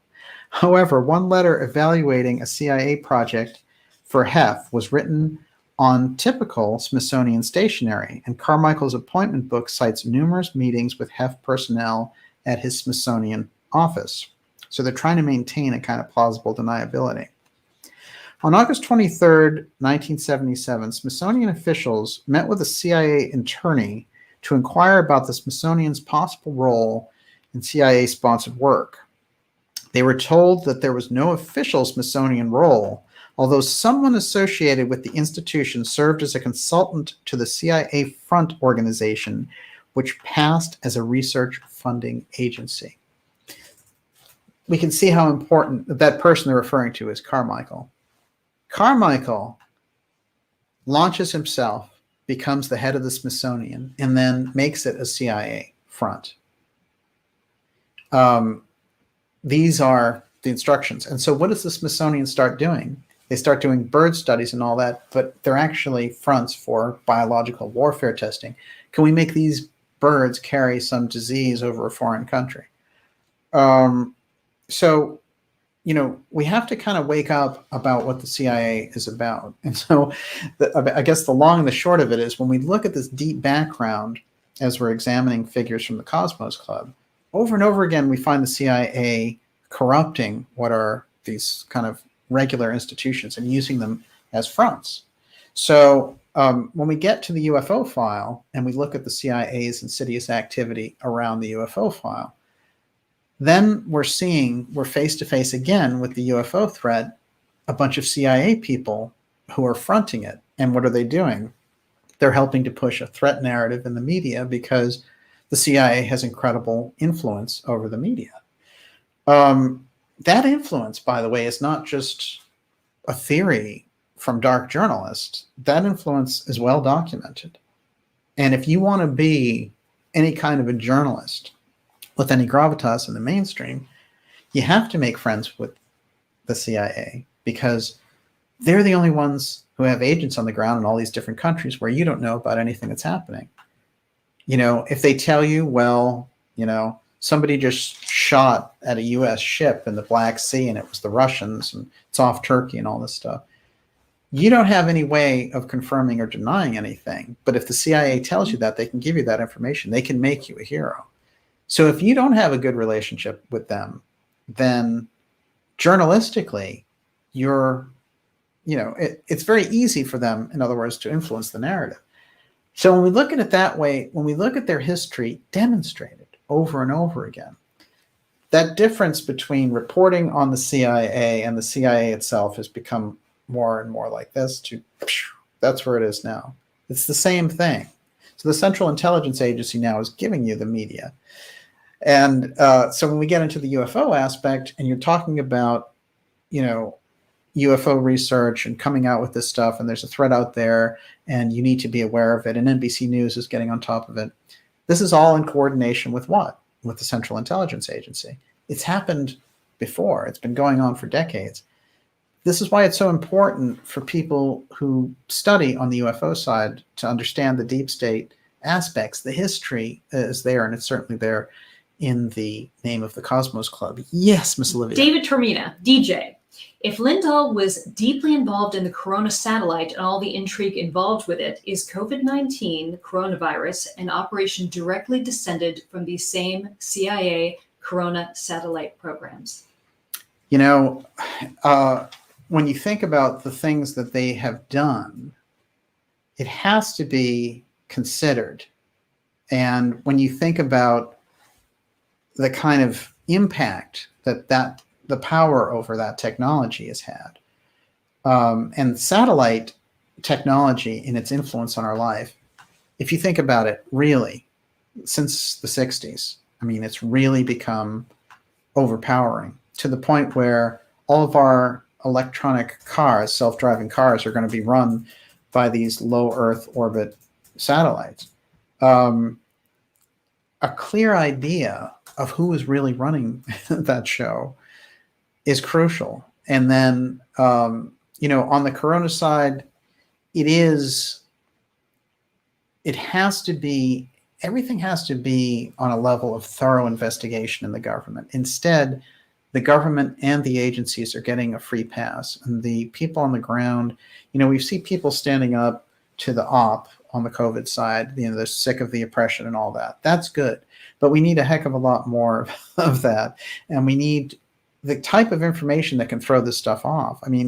It's very problematic, the same way that we have all these people who've gone along with the unconstitutional actions around the COVID crisis. And then I'm telling you that the UFO thing, the way that they're going to exercise it, it can be so much more dangerous than the unconstitutional, dehumanizing aspects of what they've done. And if they have people who bring it up on the right or the left, Naomi Wolf got booted, and what was she talking about? That's somebody who's well known as a leftist Democrat in political circles. They're just as easily going to turn around and do it to them. So the censorship and the consolidation of power and the global control grid, this is where they're moving.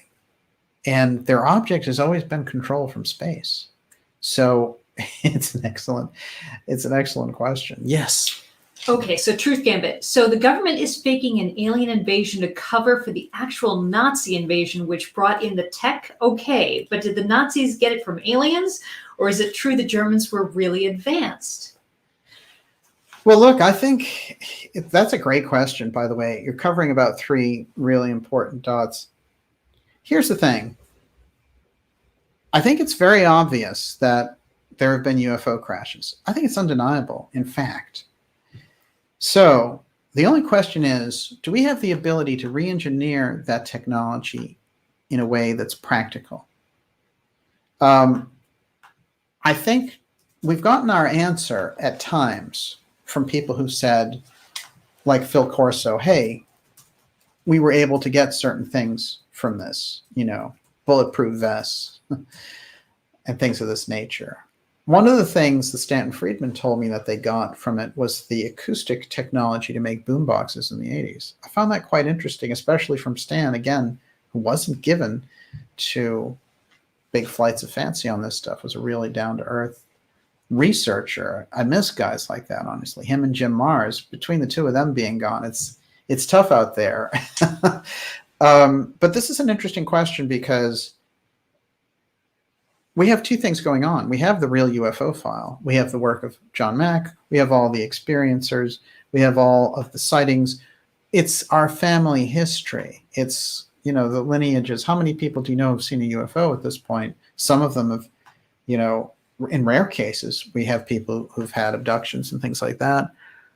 It's been part of the culture for a long time. We understand it on a certain level without the government and all that junk and the CIA spin, which is so degraded. One of the things that I think is really one of the worst things I've been seeing is that they have this character, Lou Elizondo, coming out and saying, we need to understand consciousness. And, this is just a CIA, DIA operator who has been rolled out. And now they've gone to this point of marketing where they realized the original rollout with him didn't work very well. And TTSA was regarded highly as buffoonery. But now they've decided, all the marbles are on this guy and Mellon with him. Let's push that out. So they have him on 24/7, and they have him singing and dancing, and they have him, really sticking to these talking points. And the talking points are getting very interesting now, though, because they remind me of days when I worked in PR and marketing things, because what they had and what they would train you with is that there was a list of verticals, which when you are in PR or sales, you have to understand the verticals and the horizontals within them. So, for example, a vertical would be like the economy. And then the horizontals in between would be like, real estate and credit and all these different horizontals. And what you would need to do is you'd need to take that one vertical category and then address everything in there with your program in order to be successful one way or another. You need to drill down into those categories. And what I see them doing with the TTSA, UAP, task force, op, which, by the way, Lou has nothing to do with the task force. He was linking himself very heavily to the task force and saying he was on the phone working with them and all this stuff. He had nothing to do with the task force.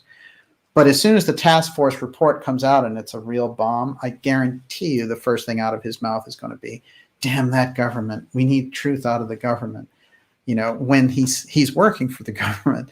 So I think it is very important, though. What are the verticals and the horizontals for Chris Mellon and Lou Elizondo and the false UFO threat op? Well, the verticals, the UFO field and national security, right? That's the piece. And what are the horizontals? People who believe in UFOs, people who believe in consciousness related to UFOs, people who are skeptical, people who believe in the physics around UFOs. They need to go through those different horizontals under the vertical. And what do you see in all these very unusual Lou Elizondo interviews? You see him going through different verticals and trying to address everybody. Hey, I'm talking about consciousness. Hey, I'm talking about physics. Hey, I'm talking about G-forces. So they've tried to make him like father, mother, dad, Lou. And it's quite remarkable, though, because when he came out originally, he didn't speak very well to these subjects. And I was talking to Miss Olivia about this earlier, which is they've kind of, they've gone through a lot to train him eloquently to try to put these things across so that he can appeal to all those different. On that note, I just want to say, Deborah Blair said, can Daniel speak to Lou's hat with the big brim, the glasses, and the looking down as he takes notes? Does he have earbuds? Camera in his hat? iPads with answers under camera level? This is crucial. This is the crucial observation. When he's coming on, you'll notice an interesting kind of movement thing going on. And he's always sort of taking notes and things like that. Now we have glasses on, and we have the hat with headphones. It's very easy to receive 2 or 3 different people from a different room, just like a lot of disc jockeys used to do when they were doing shows and all the rest of it. When we're looking at this, I remember when they were talking about Jay Leno. And Jay Leno, when he was host of The Tonight Show, was sitting there, and when he was talking to a guest, he had a little computer board that was spitting up all these different things, like say this witty remark, say that little thing, and quick response to what she just said, and all this kind of stuff. This is the weird impression that a lot of people, I think, are getting from looking at him going into this weird routine. If I were going to interview him, I'd say you have to take off the hat and you have to take off the glasses, because certainly there are other ways to get information in an earpiece or whatever. But let's see it without the hat and glasses. Let's see how that rolls. Certainly, the op is like, he's a crucial piece of the op, and they're rolling him out there. They're overexposing him for that reason. And I think what we're looking at there is a very tightly controlled individual who start off by, just obviously misleading people about the things that he was doing, and now is trying to appeal, to every little side of this. So the verticals and the horizontals, there we go. I want to bring this up. Donnie Darko 727 said, Lou stated 2 days ago, when asked about Bigfoot/UFOs, said he spoke with natives and told it was Yes. it was spirit, and if you don't see, you have a pure heart. Yeah, right. I love that. Yes, spending time with Native American elders, Lou. I'm sure you're soaking up all kinds of storylines. And one of the things that's fantastic about Gigi Young's work is she goes into one of the objectives that are going on in relation to this operation, and a lot of the things that we're talking about is that they're trying to change the origin story of humanity. This is a very important piece which slips in through the back door, which is, oh, actually, our origins are from Mars. Or, oh, actually, like this other thing happened. Aliens genetically engineered us, and now they just want to take us to that next level. And then they'll present a phony alien who comes along and says, I'm here to retamper, just like we helped you back in Samaria. So, this is a very pernicious piece of the op. And when you look at, when I talk about Elizondo and Mellon and stuff, Mellon, I think, is somebody who's plugged into that larger aspect of it. Elizondo, I think, is kind of their sort of low-level front man. And I think that they're training him more and more around the bullet points of this whole thing. But I don't believe his operation for a minute, and he's a counterintelligence agent. So in fact, the thing that he's been trained to do is to lie to foreign countries so that they won't know what's actually taking place that our country is doing. That's what a counterintelligence agent does, and they have to be good liars. So in fact, his main qualification for the UFO threat op is he's a good liar. So I'm sure in counterintelligence, that was very valuable. And I would like to see him go back to counterintelligence, and I would like to smash the op. Yes. Yeah, there's also the whole taking over market share, which we've seen before, of sort of alternative groups, sort of the New Age community. Now we're talking about consciousness. All of a sudden, we weren't talking about it years ago. Why now? It's just very interesting. Where have we seen this before? Absolutely. Well, what do they do? I'll mention Gigi Young again. Gigi Young comes out and talks about consciousness in relation to these things. So people will gravitate to the information that Gigi presents, for example. So what are they going to do on their side? They have to come up with an imitation version. People come out and watch Catherine Austin Fitts, and they're like, economic transparency. I got it. On the side of the controllers, when they look at this stuff on the deep state side, they say, we have to do something. You know, if people are waking up to this stuff, and these people, you know, we are the ones who have the PR engine. We have the media, we have CNN, we have Hollywood, we have the whole bit. We can throw down, you know, we can flood and saturate this thing so those people get drowned out completely. Have you noticed how many new podcasts there are around these things?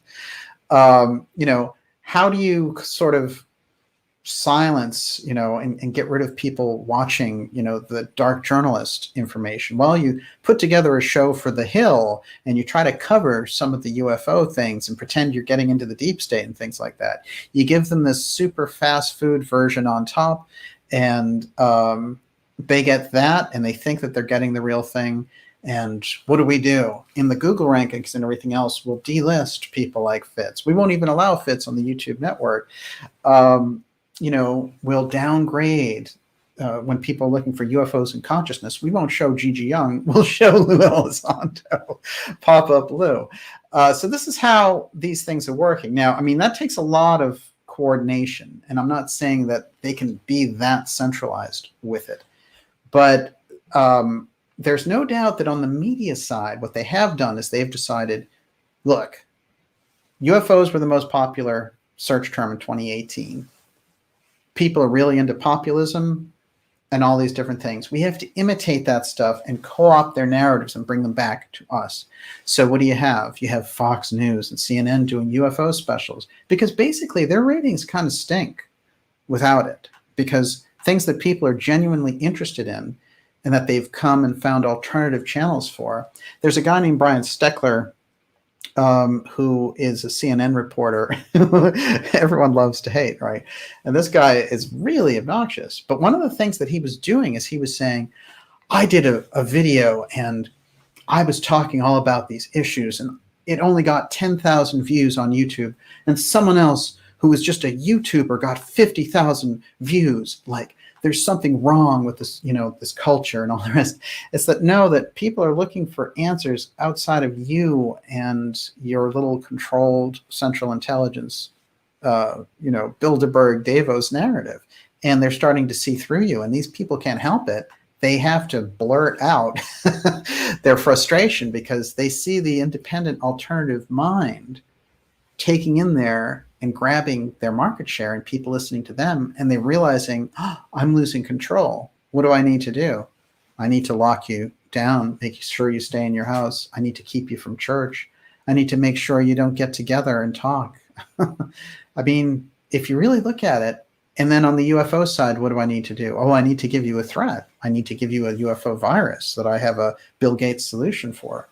So, you know, we're deep in it. I would say about 10 years ago, we were in the setup period, the test period, but we're really in it now. Like the things that are taking place, I think there's no doubt about it. Yes, Miss Olivia. Esoteric Gold says, Elizondo double majored in microbiology and immunology. Will the big pharma industrial complex need an excuse for so-called pandemic to be blamed on alien virus when really it's the vaccine? Yes. Look, you'll find something very, very interesting, which is in my earliest reports on TTSA, the To the Stars Academy, with Tom DeLonge and Lou Elizondo, Chris Mellon, and Jim Semivan, the top CIA senior operator in the U.S. If you went through their backgrounds, not only were they high-level CIA people, over and over again, they had molecular biological degrees. And I remember early on, we were all looking at that and being like, what is that all about? It's a good point. And I think it's odd. I think it's odd, too, that Elizondo has patents on diseases. But I don't know the nature of the patents that he has really, and it's not really him that I'm interested in. It's really the hand that's moving through the Elizondo Mellon people. And I think that we're getting closer and closer as we see their actions, especially when they freak out and get nervous and they try to co-opt certain spaces. I think we're starting to really see that this is something that's happening. And when they're shutting off people, as I've mentioned, right and left, a lot of people, I remember when there was somebody who was on Trump's side, I think it was Sidney Powell, and they threw her off Twitter. And I had mentioned it in the show, and someone wrote to me and said, I'm glad, I don't like Trump, so I'm glad that they shut off. That's not how America works. America allows for all the voices, and we hassle it out in the middle. So if you're saying that somebody I don't agree with, I'm glad that they shut them up, what you're saying is, I want a fascist state. So you have to go deeper. I'm sorry if you're a liberal and you're offended by a Trump lawyer, but that doesn't allow you to rip up the Constitution. By the same token, if you're somebody who wants to take away Naomi Wolf's right to speak because she's a left-winger, then you're also looking for a fascist state. So, but what we see happening, and what I think liberals are waking up to, like Matt Taibbi and Glenn Greenwald and people like this, is we're seeing something really fascinating happen, which is those people, by this very same liberal elite, neoliberal, those people are getting attacked. So what's going on there? Well, there's still liberals who have an open mind. They haven't given away to this Borg consciousness, this centralized control of everything you say and think. Well, that's right in 1984. At a certain point, they're drilling down the language so that you can't express yourself, and they keep finding words to be eliminated out of that dictionary and get it tighter and tighter. So there's no way for you to be able to speak the words of dissent.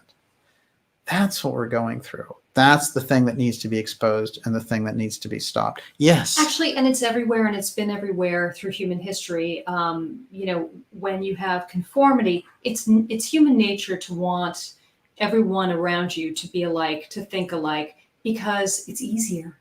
You're not running up against conflict all the time. But yes, that's not how it works here, right? Because, then you get genocide. That is how you get genocide. So this is cancel culture, right? We're eliminating people through technology. It's just one step removed from eliminating them, period, right? It's the same tendency to you're negate deplatforming someone. them. Well, right? it's trying to erase them. Muzzle and them. it's violence. It's a form of violence. And we have to be aware of that tendency within ourselves and challenge it.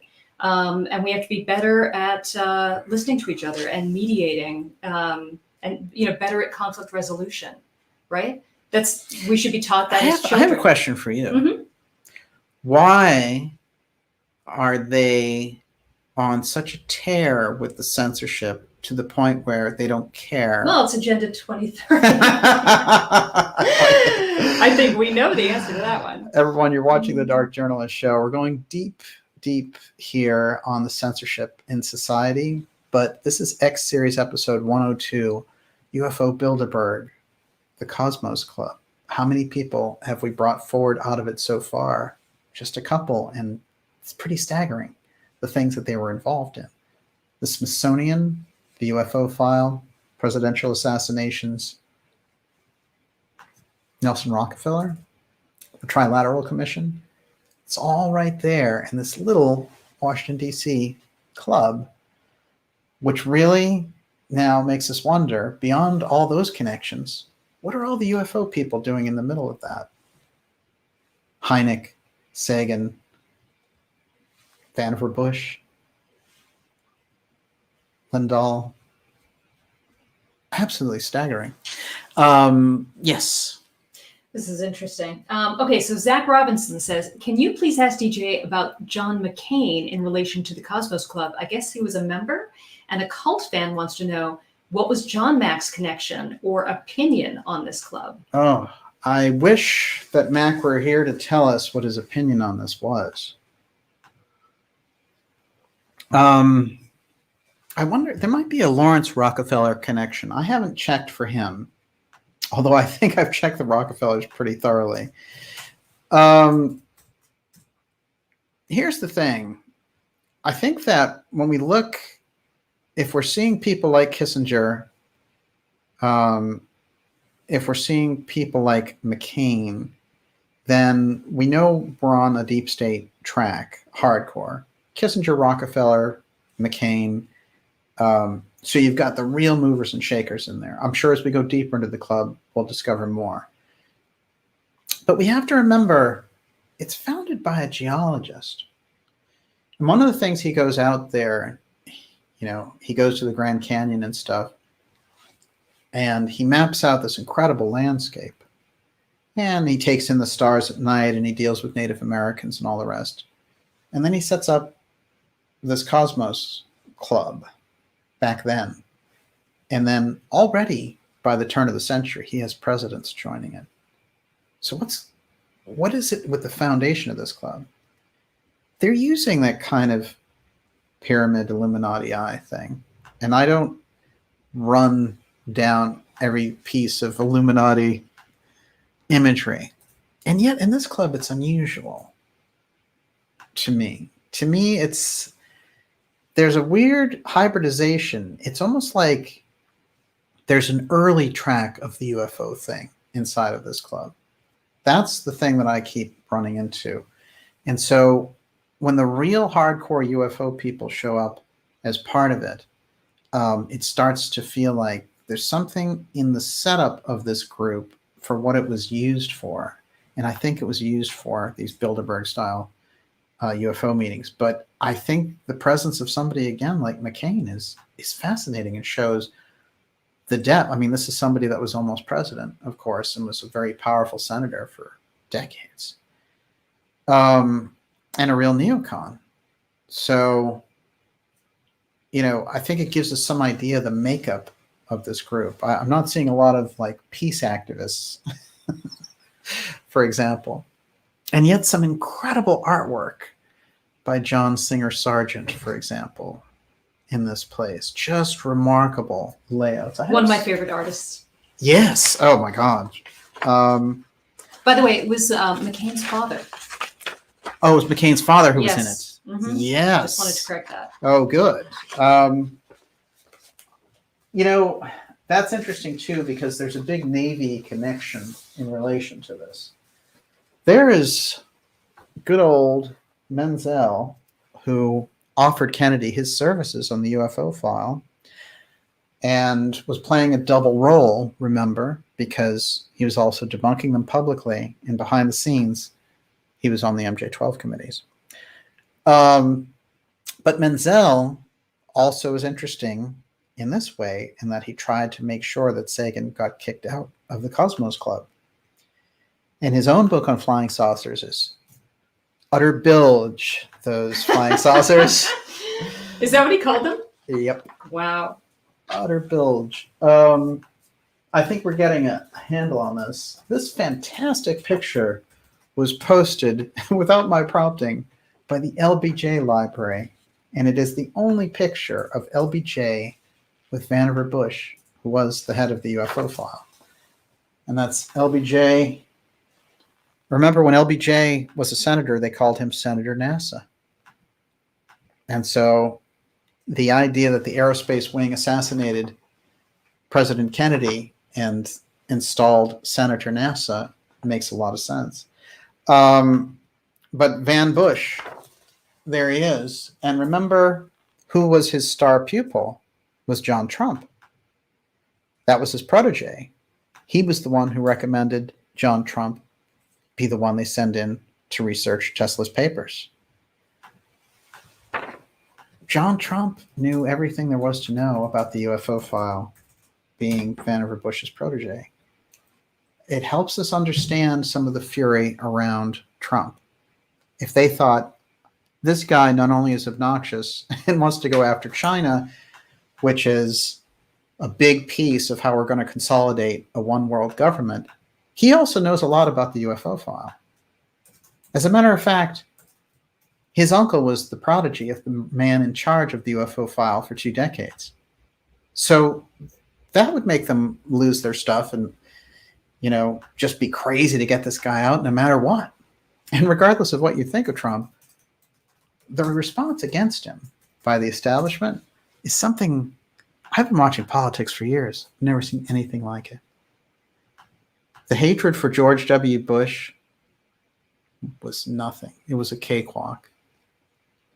Hatred for Clinton by the media, sex scandals was nothing like what they went after Trump for. It's like they wanted a public hanging. So you have to ask yourself why. Well, being a focal point of populism, you can say the idea of Trump as a populist is, he's a billionaire, true, but he seized all the populist issues. He was the focal point for populism in this country. He was also nationalist. He was against the Chinese influence, and the Chinese Communist Party have been buying politicians and media here in America outright. These are just the facts of what we're dealing with. So little things that we have in our head about right or left or whatever, it doesn't matter. If you're a leftist and you're trying to promote the CCP to take over this country, or you're a person on the right who's trying to do that, that's incredibly destructive for America. So the whole right-left thing, I don't care at the end of the day. The point is, America is America. It's not the CCP. So if you're going to roll out CCP-style controls through social media and punish people who are bad and all that stuff, it's unconstitutional, and it won't stand in America. And that's the key, not right, left, or center. If you're a Green Party and you're libertarian, that's all that matters, which is your respect for the Constitution. Everything else is kind of ideas on top, That's fundamental, I think. And that's how, having the same ideal, we can all have a lot of different ideas. And I think the ideal being freedom, and that means the freedom to speak, especially people who you disagree with. They're trying to get rid of that. And they're still after it. And Psycho Jack from Twitter is still doing it. He's still rolling them down. These people don't learn. The only thing that can happen is that the entire system gets shaken up. That's the thing that needs to be done. And we need to unleash entrepreneurs locally. We need to unleash tech people. We need to unleash people for a new government and for a new society. This is where this type of information is leading us. And a big piece of it is understanding your history and when you're being played, like with the UFO threat op. You're being played. I guarantee you 100%. Yes. Okay, so I have a couple questions about the airship mysteries being tied to the Cosmos Club, and if any of the members of the airship clubs were also members of the Cosmos Club. Well, that's interesting. I think that the amount of military people involved in the Cosmos Club will probably give us the answer. I anticipate doing more shows on the Cosmos Club because that's a reality that's just opening up for us. The key piece that I've gone after with them is their association with the UFO file and just their kind of, the political gravitas of some of the members off the charts.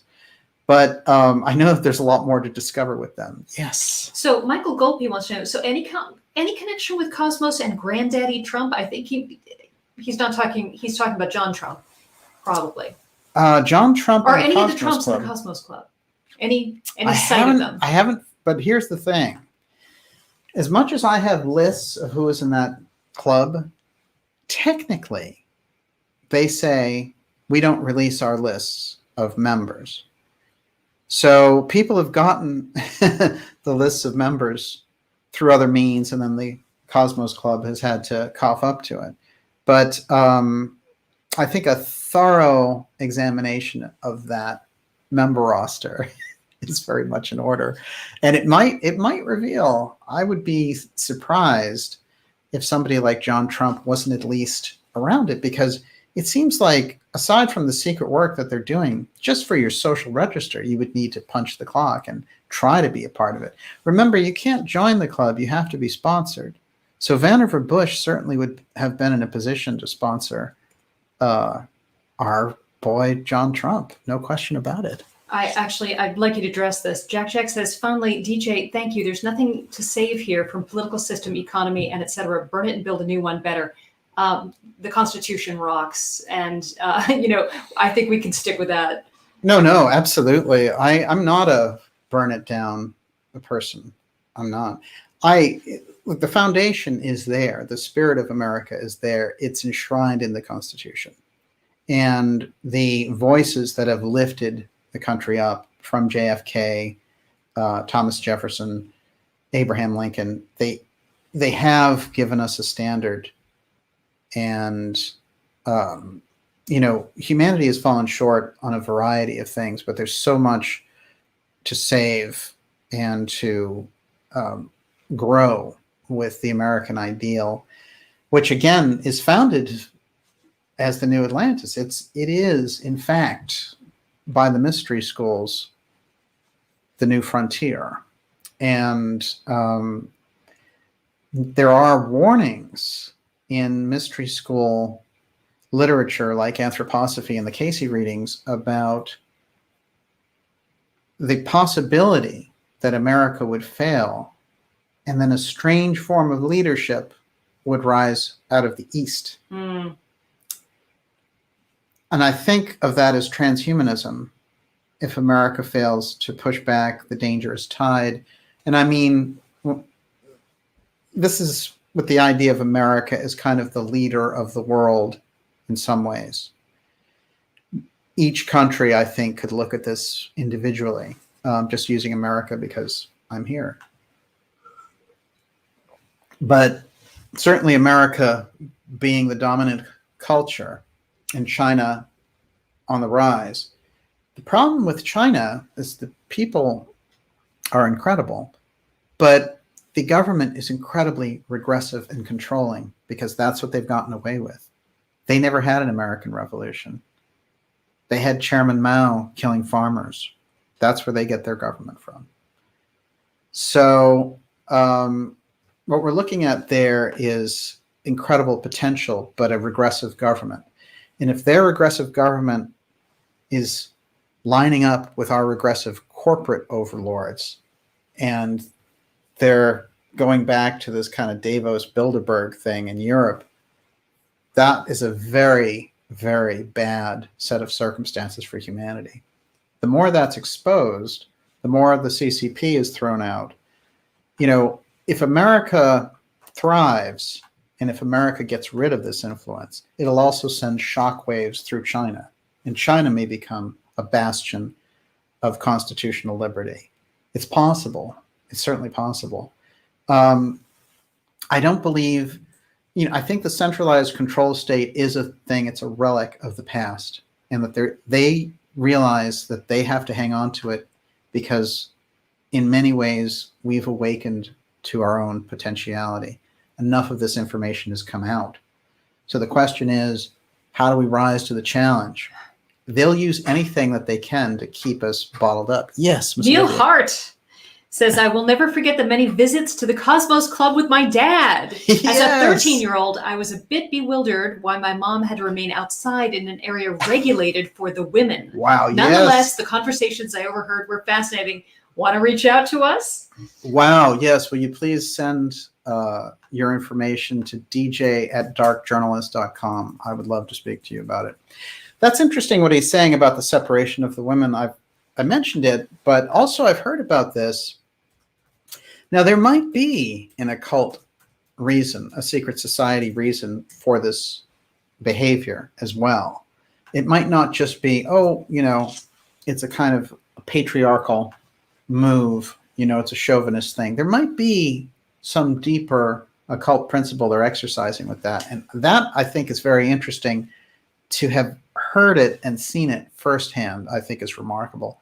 I would love to get your Cosmos Club stories. So please if you have been associated with the Cosmos Club, I'd love to hear all about it. I think we're going to explode some very interesting truths by researching what this group has done and finding out more about the history of this incredibly powerful group. So, Yes. John Kay, is the Cosmos Club an international club? If not, is there a similar group in Europe or Russia or China? Well, that's really interesting. I'm sure they have tentacles. There's only one here. And, you know, it is interesting that they've moved a couple of times, but it's all been within D.C.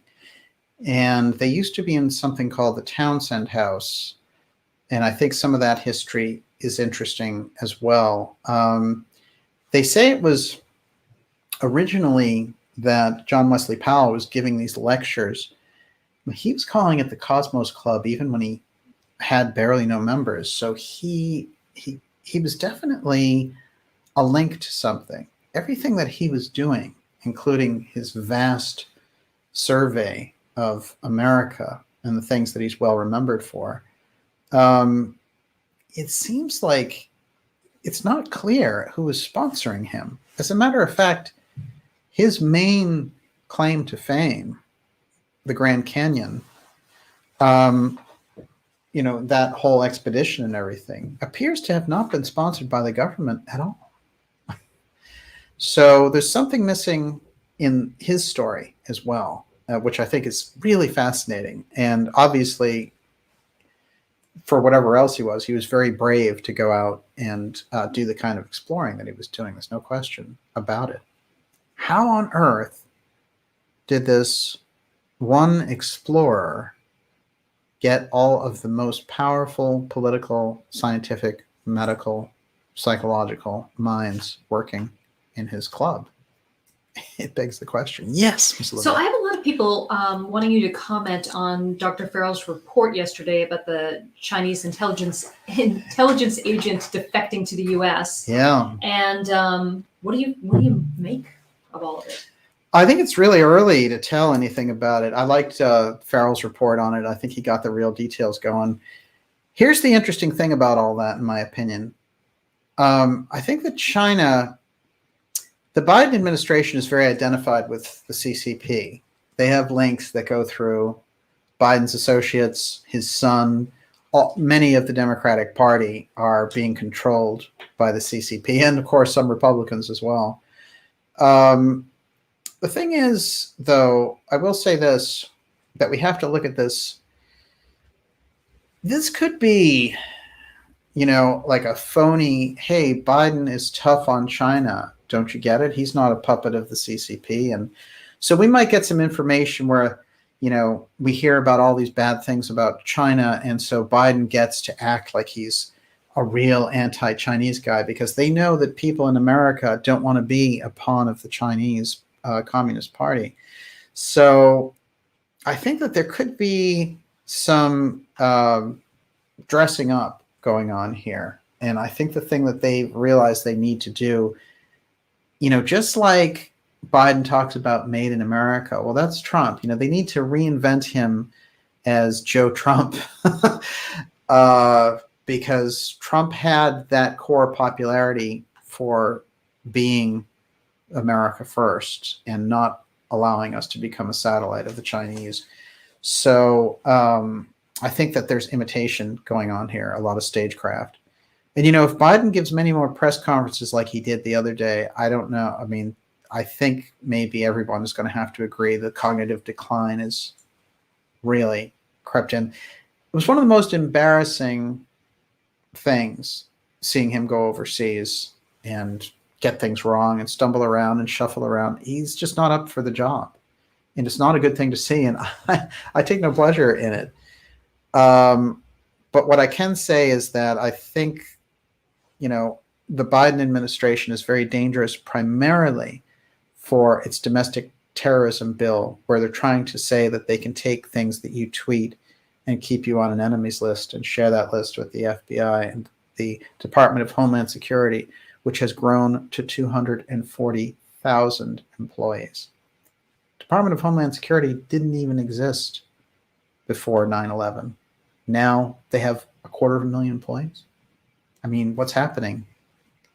So Biden's domestic terror bill wants you, because you share an opinion that's different than the government, to be logged into some database, and eventually they take this database and, you know, these are the people that they come after because you tweeted the wrong thing. That is, you know, a communist takeover of America. That bill should never reach a floor vote of any kind. It's a disgrace. So I think the Biden administration is extremely dangerous. No question about it. As much as he's got Alzheimer's, you know, whoever is pulling those strings it's a dangerous group, no question. And I would love to see an incredible repudiation of that type of thinking in the 2022 election. I think that's what we need to see next. And I will do everything I can to get that repudiation going. Yes. Okay, so Contiki Man said, John Wesley Powell led the first official expedition through the Grand Canyon and became head of the Bureau of Ethnology at the Smithsonian, True. where stuff goes in boxes and disappears. Bethany Green says, I've heard rumors that the Smithsonian dumped controversial findings in the ocean in the interest of national security. Yeah. Interesting quote. Perhaps Cousteau was hired to find some of them? Oh, that's really interesting. I like those dots, all of them. Look, the Smithsonian has been engaged for a long time in obfuscating their findings. There's a very strange story that lingers out there in all these news reports about finding an Egyptian cave in the Grand Canyon. And that would have been Egyptians who made it here in ancient times and set up all the same type of things. There's pretty Was it a detailed- burial site? Were there, what kind of artifacts? No, were it was there? like, it was almost like a temple. Ah. And they had statues and hieroglyphs and everything else. And they had something like 10 reports from a local newspaper at the time. So that story's always hung out there, and there is some research that's tracked it. But we've also seen that they've left out anything that's an anomaly. You know, when they found in these Mayan villages these bearded figures, when the Mayans didn't have any beards, and these were Middle Eastern looking characters, they were afraid of opening this up. And a lot of the people who were working at the time, Augustus Le Plongeon, and the people who were trying to interpret, said that they had cracked the Mayan hieroglyphs a long time ago. And they brought them to the American archaeological boards. And those boards at the time were engaged in their own Native American battles. And, you know, they were basically saying these savages can't be allowed to have their own land and things like that. So they couldn't say, hey, wait a minute. We owe most of our culture to this group that had advanced astronomy and advanced, you know, science and advanced language. We have to pretend that they're savages, throw all his findings out. So we have a very kind of jaded, tricky past in relation to archaeology. When they found the skull today from China, Graham Hancock came forward and said, you know, it's a piece of the human past from 140,000 years ago. Well, these were the things they told us didn't exist. Just like they've said that in relation to Atlantis, even though over and over again, those cultures talk about a more advanced culture, mother culture that came before them. Well, no, we've just stopped at like, hey, Sumeria started everything, and the Egyptians, you know, really expanded it, the Mayans expanded it, and then everything went in the tank. It doesn't make sense. You know, it makes more sense that there was, the advances came back there, and that these cultures understood themselves to be legacy cultures, in that humanity's development is cyclical, and that we've reached a certain height here, but that we had a different type of height in Atlantis, and that's where all, I think, the intrigue around things that we report on here that take place in the hot zone, for example, and the fight over those ruins and what the implications of those ruins are. This is why I think the CIA and others are tampering around in the human creation story. Yes, Miss Olivia. Shelby Cover says the Hopi said they emerged from the Grand Canyon. I am going to say right now I'd like to vote for a Hopi episode.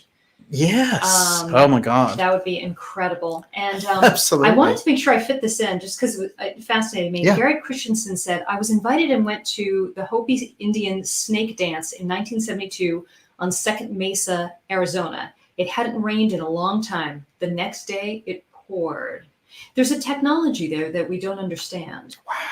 Oh, there's no question about it. But that is fascinating. The influence that we really have, right? Yes. Keep going. Well, it's the connection, that everything is connected. We don't understand. We see ourselves as separate, Yes. and that makes us weak. When we see ourselves as a part of nature, and nature is a mirror, then life gets magical. Yes, Gigi? What do you think? So I did want to actually throw this out about Biden. Okay. Yes. So Pontos Fathom Press says, does DJ think Biden live fails are an opt to discredit older people, even discredit the office of the president? I really like this thinking. It makes sense to me about where this is headed. Oh, no question about it. Look, there are people who are Biden's age who are 10 times more capable.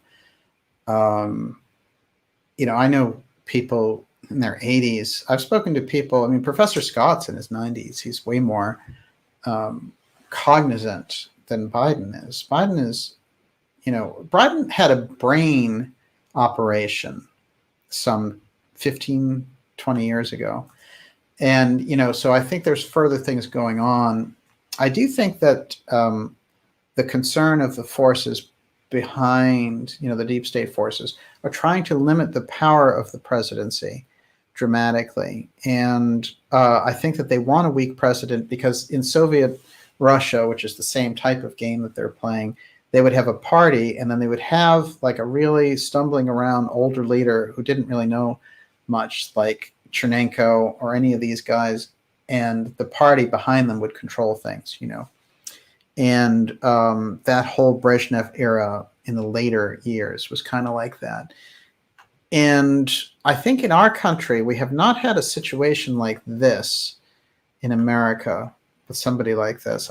It's very hard. I mean, I think of Ford maybe in the mid-70s, who was only in for 2 years because he took over for Reagan, but he was neither elected vice president nor president. So he was an unusual situation. And he also didn't seem to, he runs circles around Biden in terms of his intellectual capability, but Ford did seem to be placed in there like a puppet, very much like Biden is. And I think the apparatus that's around Biden is that Obama apparatus. So they think it kind of doesn't matter how much he messes up in public, they can still control things. But I think there is, just like when they were saying on the Democratic side that they wanted to create a committee that would control the nuclear football instead of the president, when it's always been the president's prerogative. Those are Democrats asking to do that. Think about that. How unusual is that? They definitely want to change the role of the presidency. I think the presidency, as defined in the Constitution, is very dangerous to them. No question. Yes. Well, and it's just they are incrementalists, right? Yes. It's one step closer to a one world government led by a group at the UN, right? That's it. So again, we'll get used to this. So, we'll have a group control the nuclear football. So rather than one person. And then, hey, they'll just have Jen Psaki do it, like she can take care of it for Biden. Jen Psaki, by the way, is interesting. And I don't think it's right to heap too much on someone who's just a spokesperson for official we don't like. But I will say in her case that she worked for the Pentagon. And, it's very strange to me that when they get into these situations, we have a very strange thing going on in the media where when Jen Psaki goes up there and she goes to speak, they're saying, how do we make things easier for you? And tell us how we can do a better job as the press, instead of pressing her with hard questions. At one point, she handed out cookies for the media. And they were like, oh, you made us cookies. And she's like, I wanted to make sure everybody had a cookie. So, I mean, what's going on? Oh, it's so gross. It's very bizarre. What on earth? Okay, you're up. Marco Silva says the WHO wants us to consider being old as sickness. Yes. Well, look, if you just looked at it like chess pieces on a board, who did they really target with the COVID op? Older people, predominantly. Older people were the most vulnerable to it. So, I think that that's very clear. Now, they seem to be changing the op. They want to change it and target it in the injection aspect towards younger people. So now they want your kids. So I think there's a massive depopulation thinking that goes on with these people. There was a bioethicist, I think, who was talking, and people will have seen this clip. I can probably get the clip and tweet it out when we're done with the show, but it's he was saying, look, people won't stop eating meat even though it's bad for the environment. But we, on the scientific side, we can do something and create an intolerance the way some people have an intolerance to wheat. We can make it so that, just like people who are intolerant to dairy products can't eat meat anymore. We can engineer that. That's what we can do. I was looking at this guy, and he wasn't very old either. And I was like, that twisted, that young, and he's a scientist, and he's saying publicly, okay, that what they can do is make meat so that it, your body rejects it by engineering the meat so you hate it because it makes you sick. I mean, that's what the type of level that they're on now. When you think of where they have gone, we've gone from people voting on things, the culture being in on questions. In the 60s and the 70s, even, they talked about overpopulation, for example. Now it's just, what? We're just going to do this stuff to people. And there's not going to be any conversation about it. And there's not going to be any people thinking about things and weighing the pros and cons. We're just going to do it, and they're going to have to suck it up. And that's down to a point of depopulation. So those people, many of them on the scientific side, have become severely unbalanced mentally. And maybe there are reasons for that. Maybe it has to do with entrainment. Maybe it has to do with the fact that they are believing their own toxic agenda. But they definitely, I would say over the last 10 years, they've devolved publicly into saying the most bizarre things. And as a result, I think the kind of circus, or I should say the freak show, is a lot more obvious for people who are paying attention. Yes.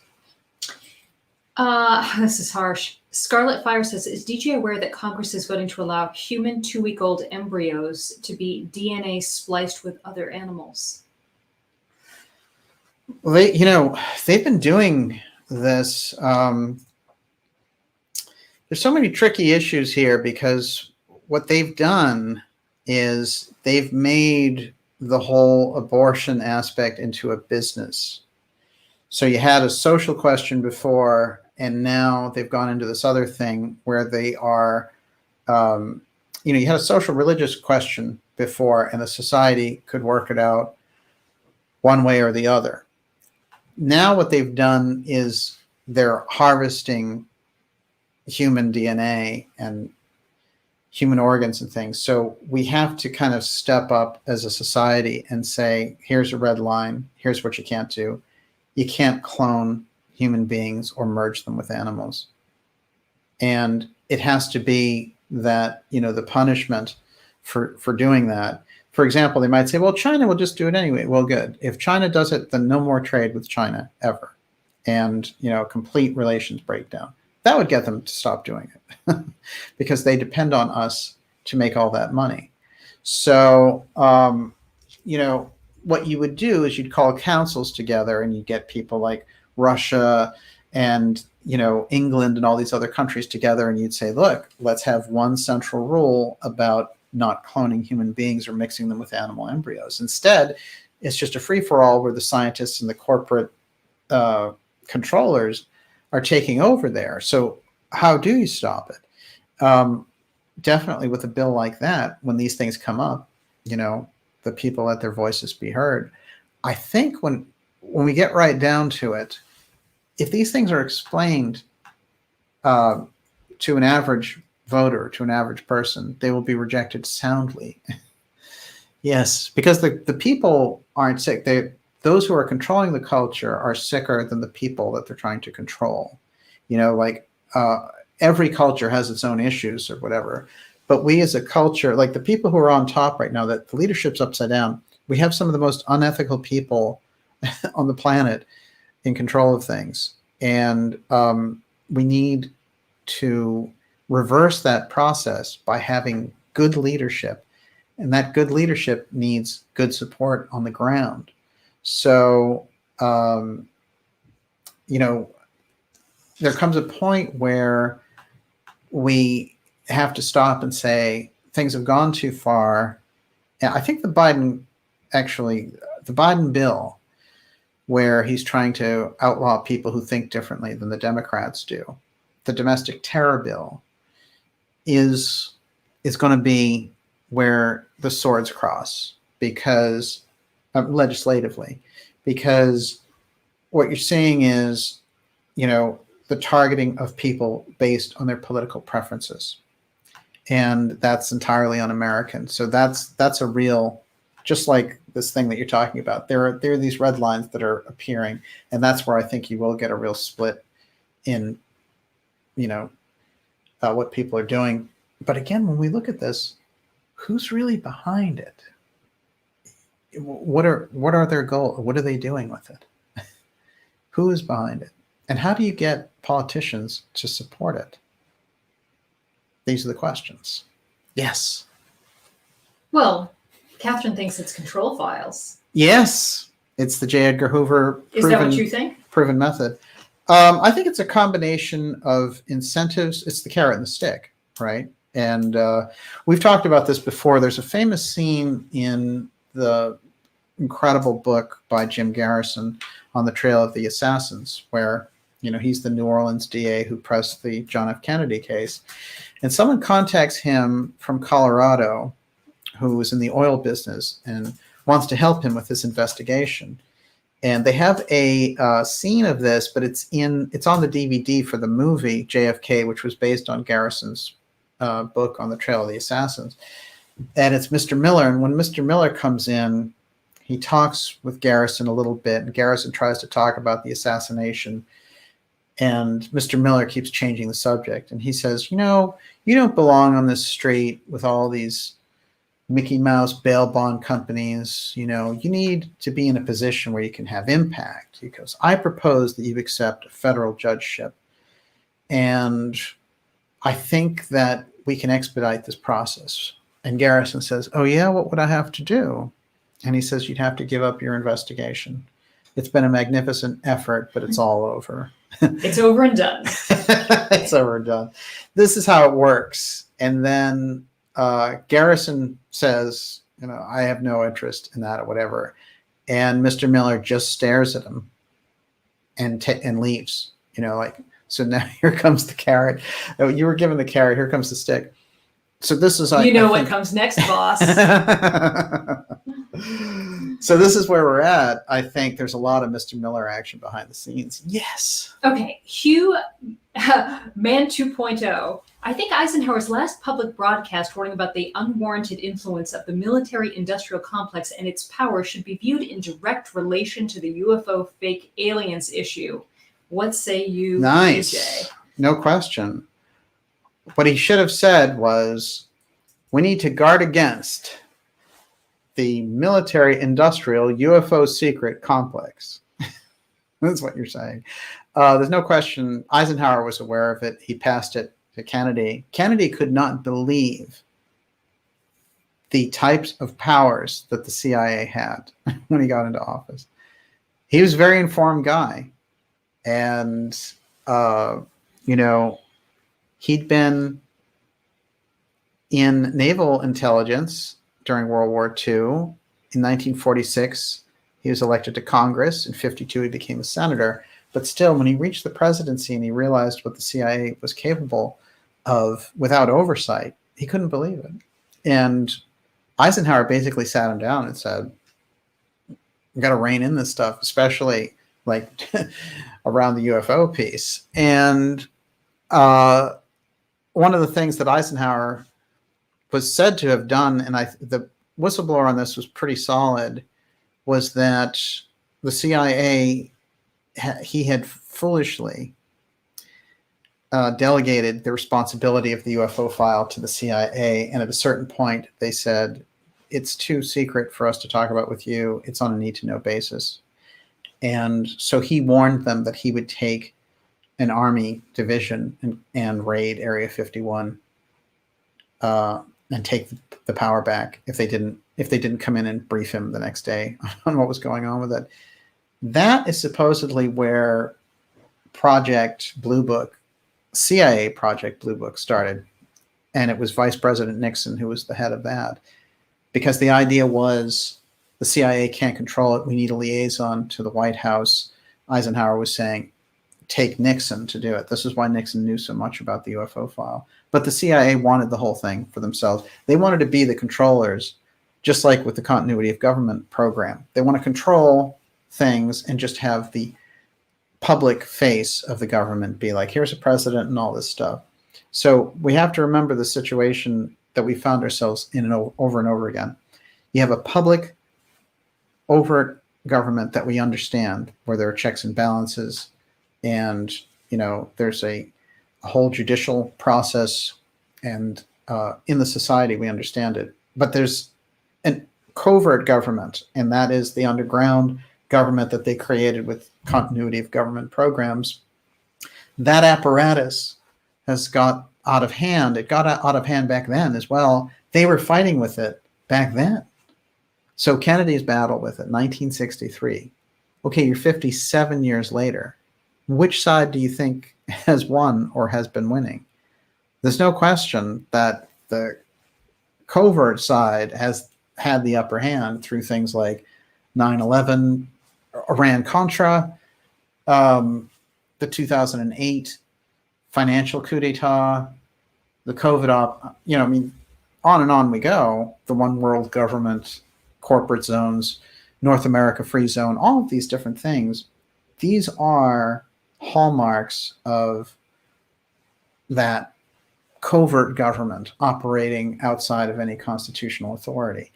So exposing that piece, if you look at Professor Peter Dale Scott's work, fundamentally, there's a lot of pieces around it, but it's really about exposing the unconstitutionality of the continuity of government powers, which, by the way, although they were exercised in different ways, the same people kept coming through continuity of government who are involved in these deep events. But we've been under the continuity of government emergency since September 11th, and every president signs on.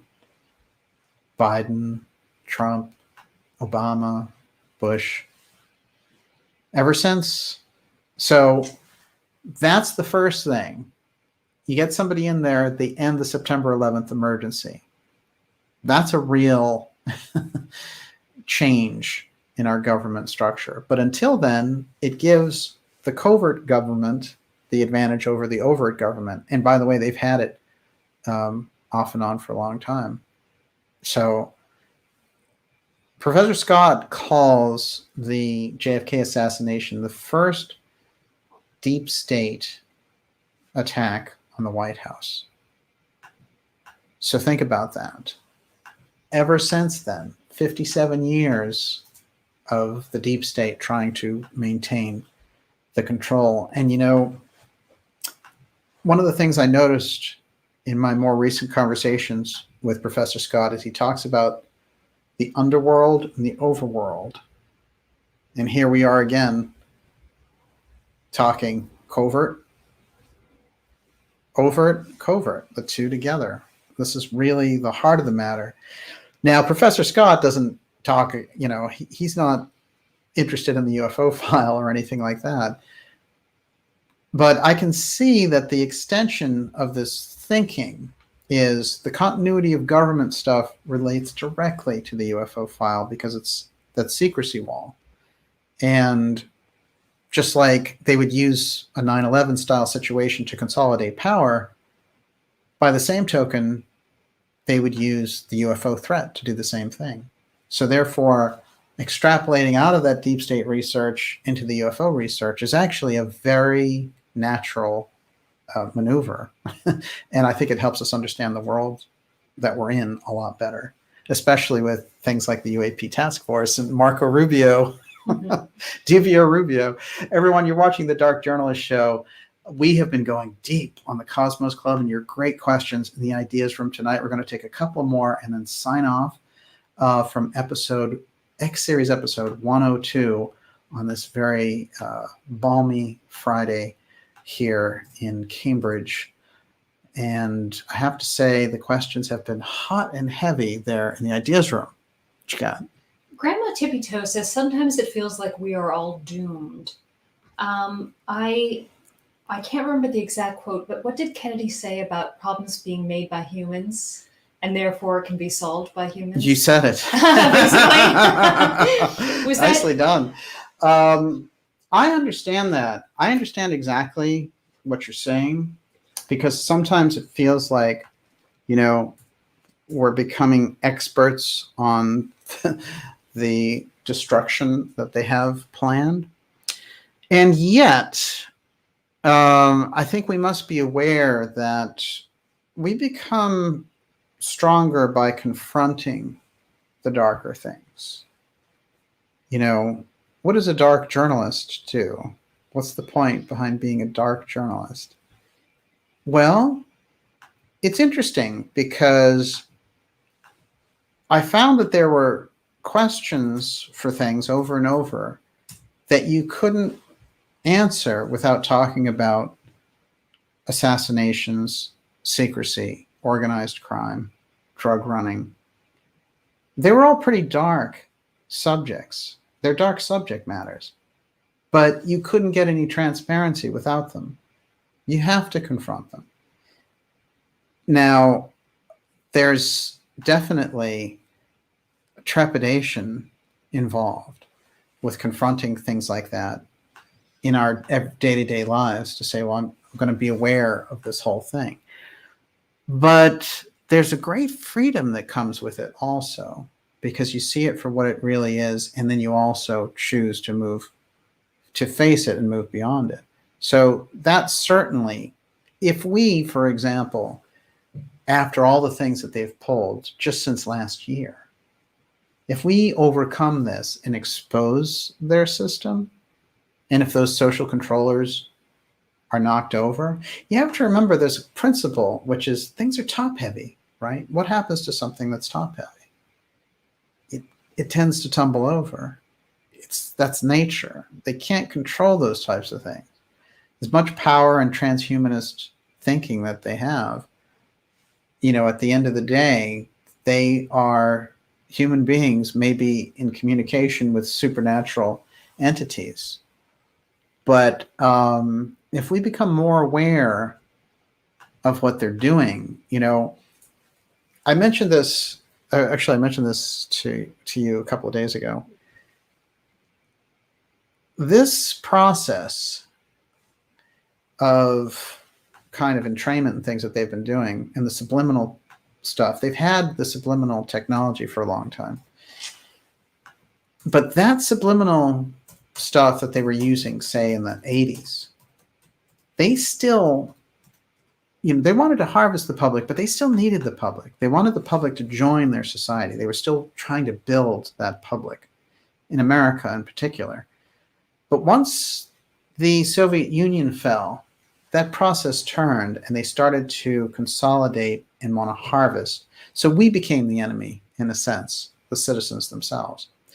But if you go back and you look at it, you can see that there's a culture there in the 70s and in the 80s that, with its, although it has problems, its central theme is not to remove the rights and consolidate the citizenry to such a degree. They're still trying to build that citizenry on a certain level because they need it.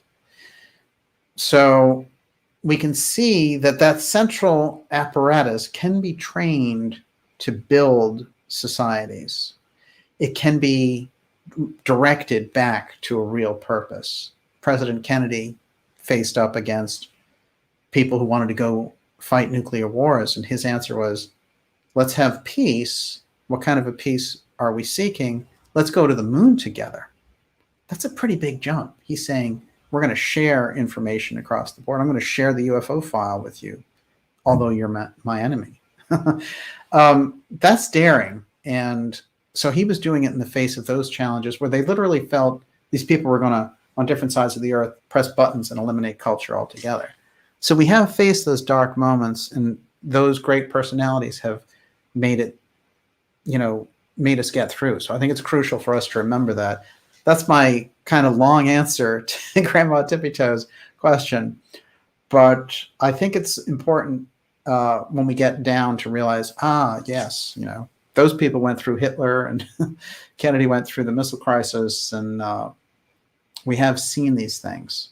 There was a point at which the CIA was creating a Rex 84 program in the 80s to round up people who disagreed with them. So, we have faced off against these things. There's no question about it, and we will continue to do so.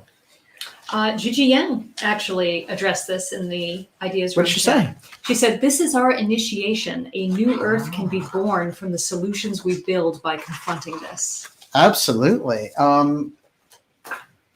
Well, it's the great stress and getting through that great stress. Okay, we'll take one more question.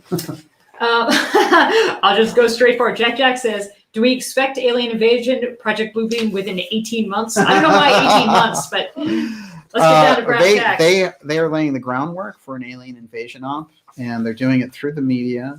And the people on the UFO side who actually know about von Braun's prediction and know about how the CIA uses these types of things really have let their audience down by not telling them this, and by playing down the threat aspect and saying the media is not doing anything. They're not saying anything about a threat.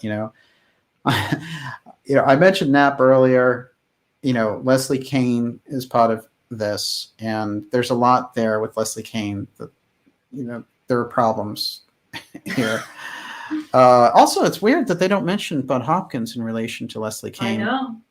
It's like they He's been memory hold. He has. He's been scrubbed. I mean, look, she lived with him for 10 years. I mean, was her partner. How can you scrub him out of the picture when you're electing her as like a UFO wisdom teacher or something? It's very, very strange. But, and then guys like Dolan, I've liked their work in the past. I've talked to Dolan. I had him on this show, and I don't dislike him or anything like that. But I have to be honest, in terms of, going along with the Elizondo TTSA narrative, it's embarrassing because here's the thing. These people understand. I know that they understand because I read their work a long time ago. And I know that they understand the kind of insidious influence that the intelligence groups have. So far from saying that they are, I'm not saying like Knapp is deep state or anything like that. I'm saying that the people around them that they are playing up to, the Elizondos and the Mellons and stuff, they are deep state actors. So I don't think there's any question about it. I mean, it's in their own bio. Take a few minutes and read it. And one of the things that they had Dolan come out recently, he was talking about it, and somebody asked him, they said, well, what about the UFO threat? And he said, I don't think there's any threat. And the media hasn't promoted any threat.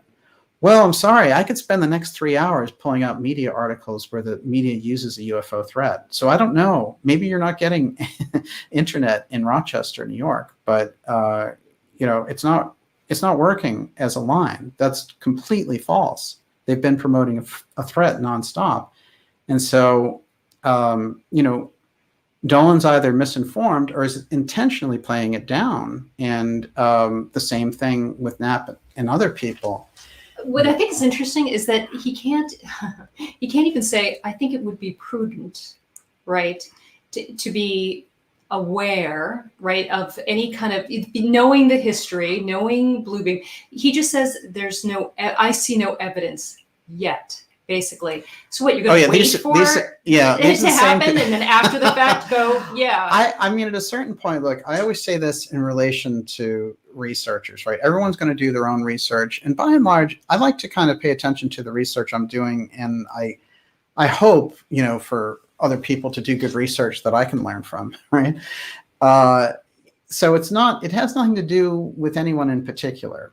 But when you see this over and over again, I might expect stuff like that from Nick Pope, who comes out of the Ministry of Defense. And he's always been a double talker, and I've never expected to get the truth from him. But I think people who have kind of portrayed themselves as, being on the side of getting the truth out and stuff, it looks really bad. It's a bad look, because when you stand there because for some reason you are trying to help defend, I'm going to show you how this works. It's very simple. This is, let's play this. This is a CIA person. Okay, you have one CIA person. They come into a field and they say, I'm going to give you, everyone in this field, what you've been looking for. And then you have a group of researchers over here and they say, wow, we haven't been given anything in this field for a long time. This would be great. I would love to get it. And he says, good. And then he turns out to the media and he says, I'm going to give the media everything that they want to. So you got the CIA playing the media and the CIA playing the researchers. And then somebody else comes in from those researchers and says to the CIA guy, no, it turns out that you're lying. And it turns out you have a 70-year history of lying and you're associated with a group of people who have misled the public. And the UFO threat thing is actually not true. And then the CIA person turns around to the group of researchers and says, defend me against that researcher. And then the researchers turn around and turn on the researcher. So, and then the CIA guy runs off and he does his own thing. He'll probably leave the researchers in the dust too. This is how it plays out. I mean, the CIA people, they know how to play all sides. And it's an intelligence hand. It's a deep state hand. And there can be more than just CIA people involved, of course. But, that's how this works. So, but I feel like the vital link in the piece that we're looking at is the researchers themselves don't need to go along with it. And that's, I guess, the great disappointment of that. And so what we'll do is we're not going to call out individuals so much. I mean, the Elizondo thing, you have to take on head on. You have to bring people like Elizondo to a kind of transparency by addressing the things that they are saying, because the media is picking up on it and it's going unchallenged in the UFO field. So if you're any kind of legitimate researcher, look, investigative journalism is primarily adversarial journalism.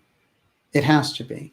If you wanted to get the truth out of a corporate head, for example, who's dumping chemicals in a river or something, you, at a certain point, would have to bring those details out and challenge them on it. And so it has to be understood on a professional basis that that's the type of thing that we need in the alternative side, not to demonize any particular person, simply to get to the bottom, to the root of the truth of what's happening. And that field is being influenced heavily on the intel side, unfortunately, and I find it very unfortunate. And with that, Miss Olivia, one more question and we're out. Bethany Green, will the public be able to do the, quote, math after disclosure?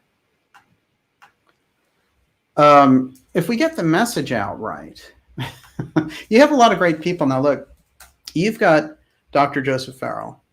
You've got Professor Peter Dale Scott. You have Catherine Austin Fitz. You have Naomi Wolf. You have, I can go on and on. You have Gigi Young. You have John Warner IV. You've got this information, this block of information. It can be used to bring the public to another level, one person at a time. So I think it's definitely where we're coming from, and absolutely can be accomplished. And with that, everyone, I want to say at midnight, stroke of midnight, it's been great to be with you here. I'm going to direct everyone to an article in the New York Times by Chris Carter, the creator of the X-Files. And he says, I created the X-Files. Here's why I'm skeptical of the new UFO report. I do recommend this article, even though it's in the New York Times. One of the things he says is the plot of the X-Files was built on conspiracy theory. The government is lying to you about the existence of UFOs and extraterrestrials. Do I believe the government lies to us? Absolutely. I'm a child of Watergate. Do I believe in conspiracies? Certainly, I believe, for example, that someone is targeting the White House, CIA agents and White House officials with microwave radiation in the so-called Havana syndrome, and your government has denied it. It's a good point. Will the new report or any government report give us clear answers? I'm as skeptical now as I ever have been.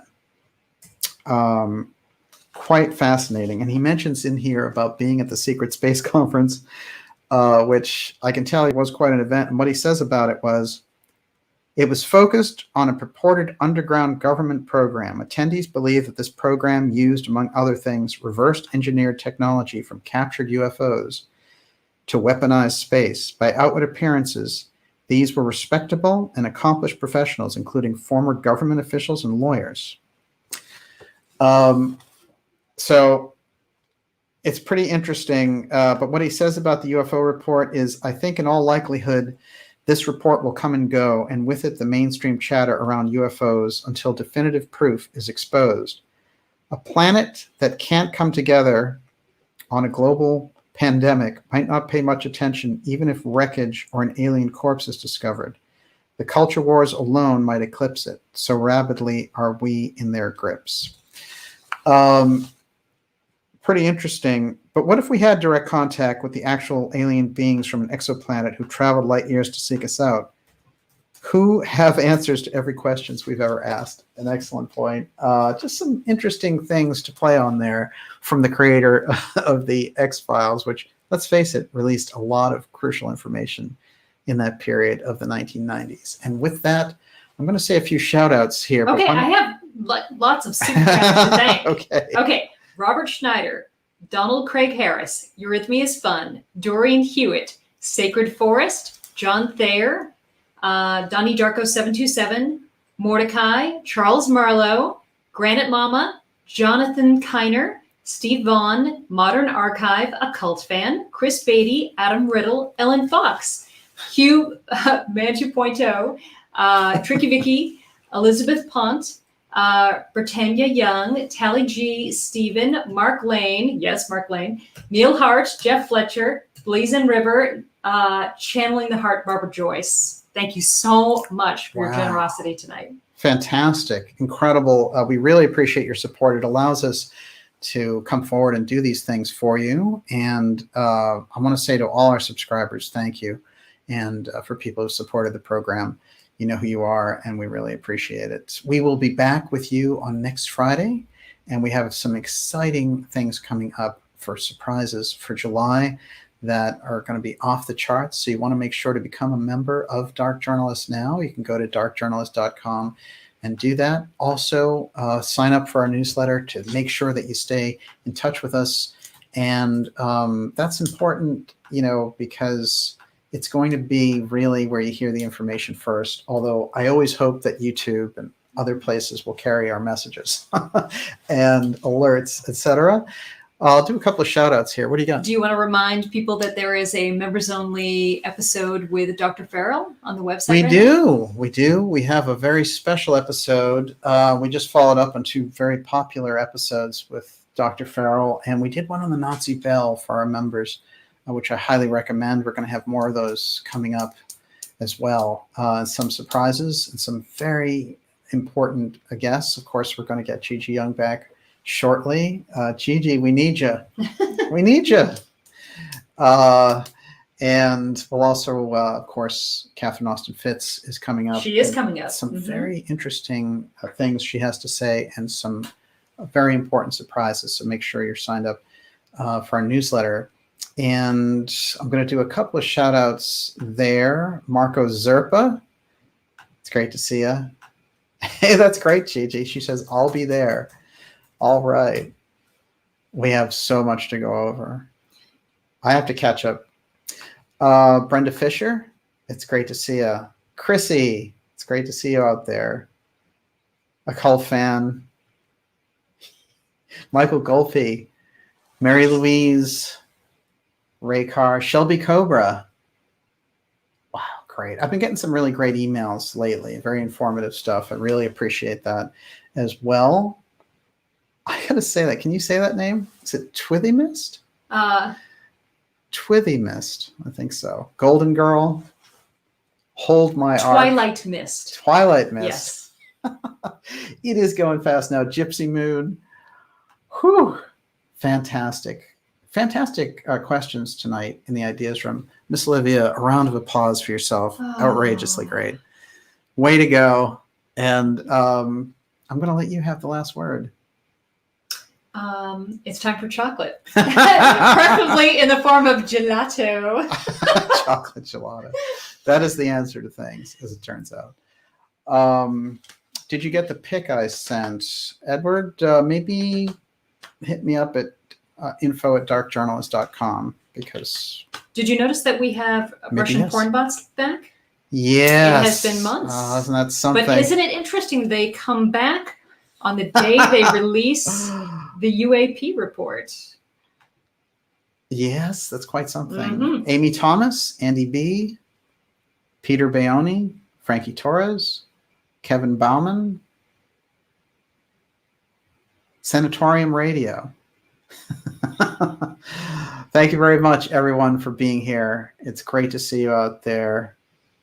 Golden Girl, Kate, if you're watching, it's great to see you. We will be back next week and have a great weekend. And, you know, it says end broadcast. Even though the UAP report was a Marco Rubio dud, let me tell you, I'm sure that it's going to be a great weekend. Let's make it a great weekend. All right. Mm-hmm. We'll see you next week, everyone. Thank you very much. God bless. Bye-bye. David Tormina. Where you go? Basque research, of course. Hey, you're reading my mind. You're reading my mind. Scarlet Fire. We'll see you next week.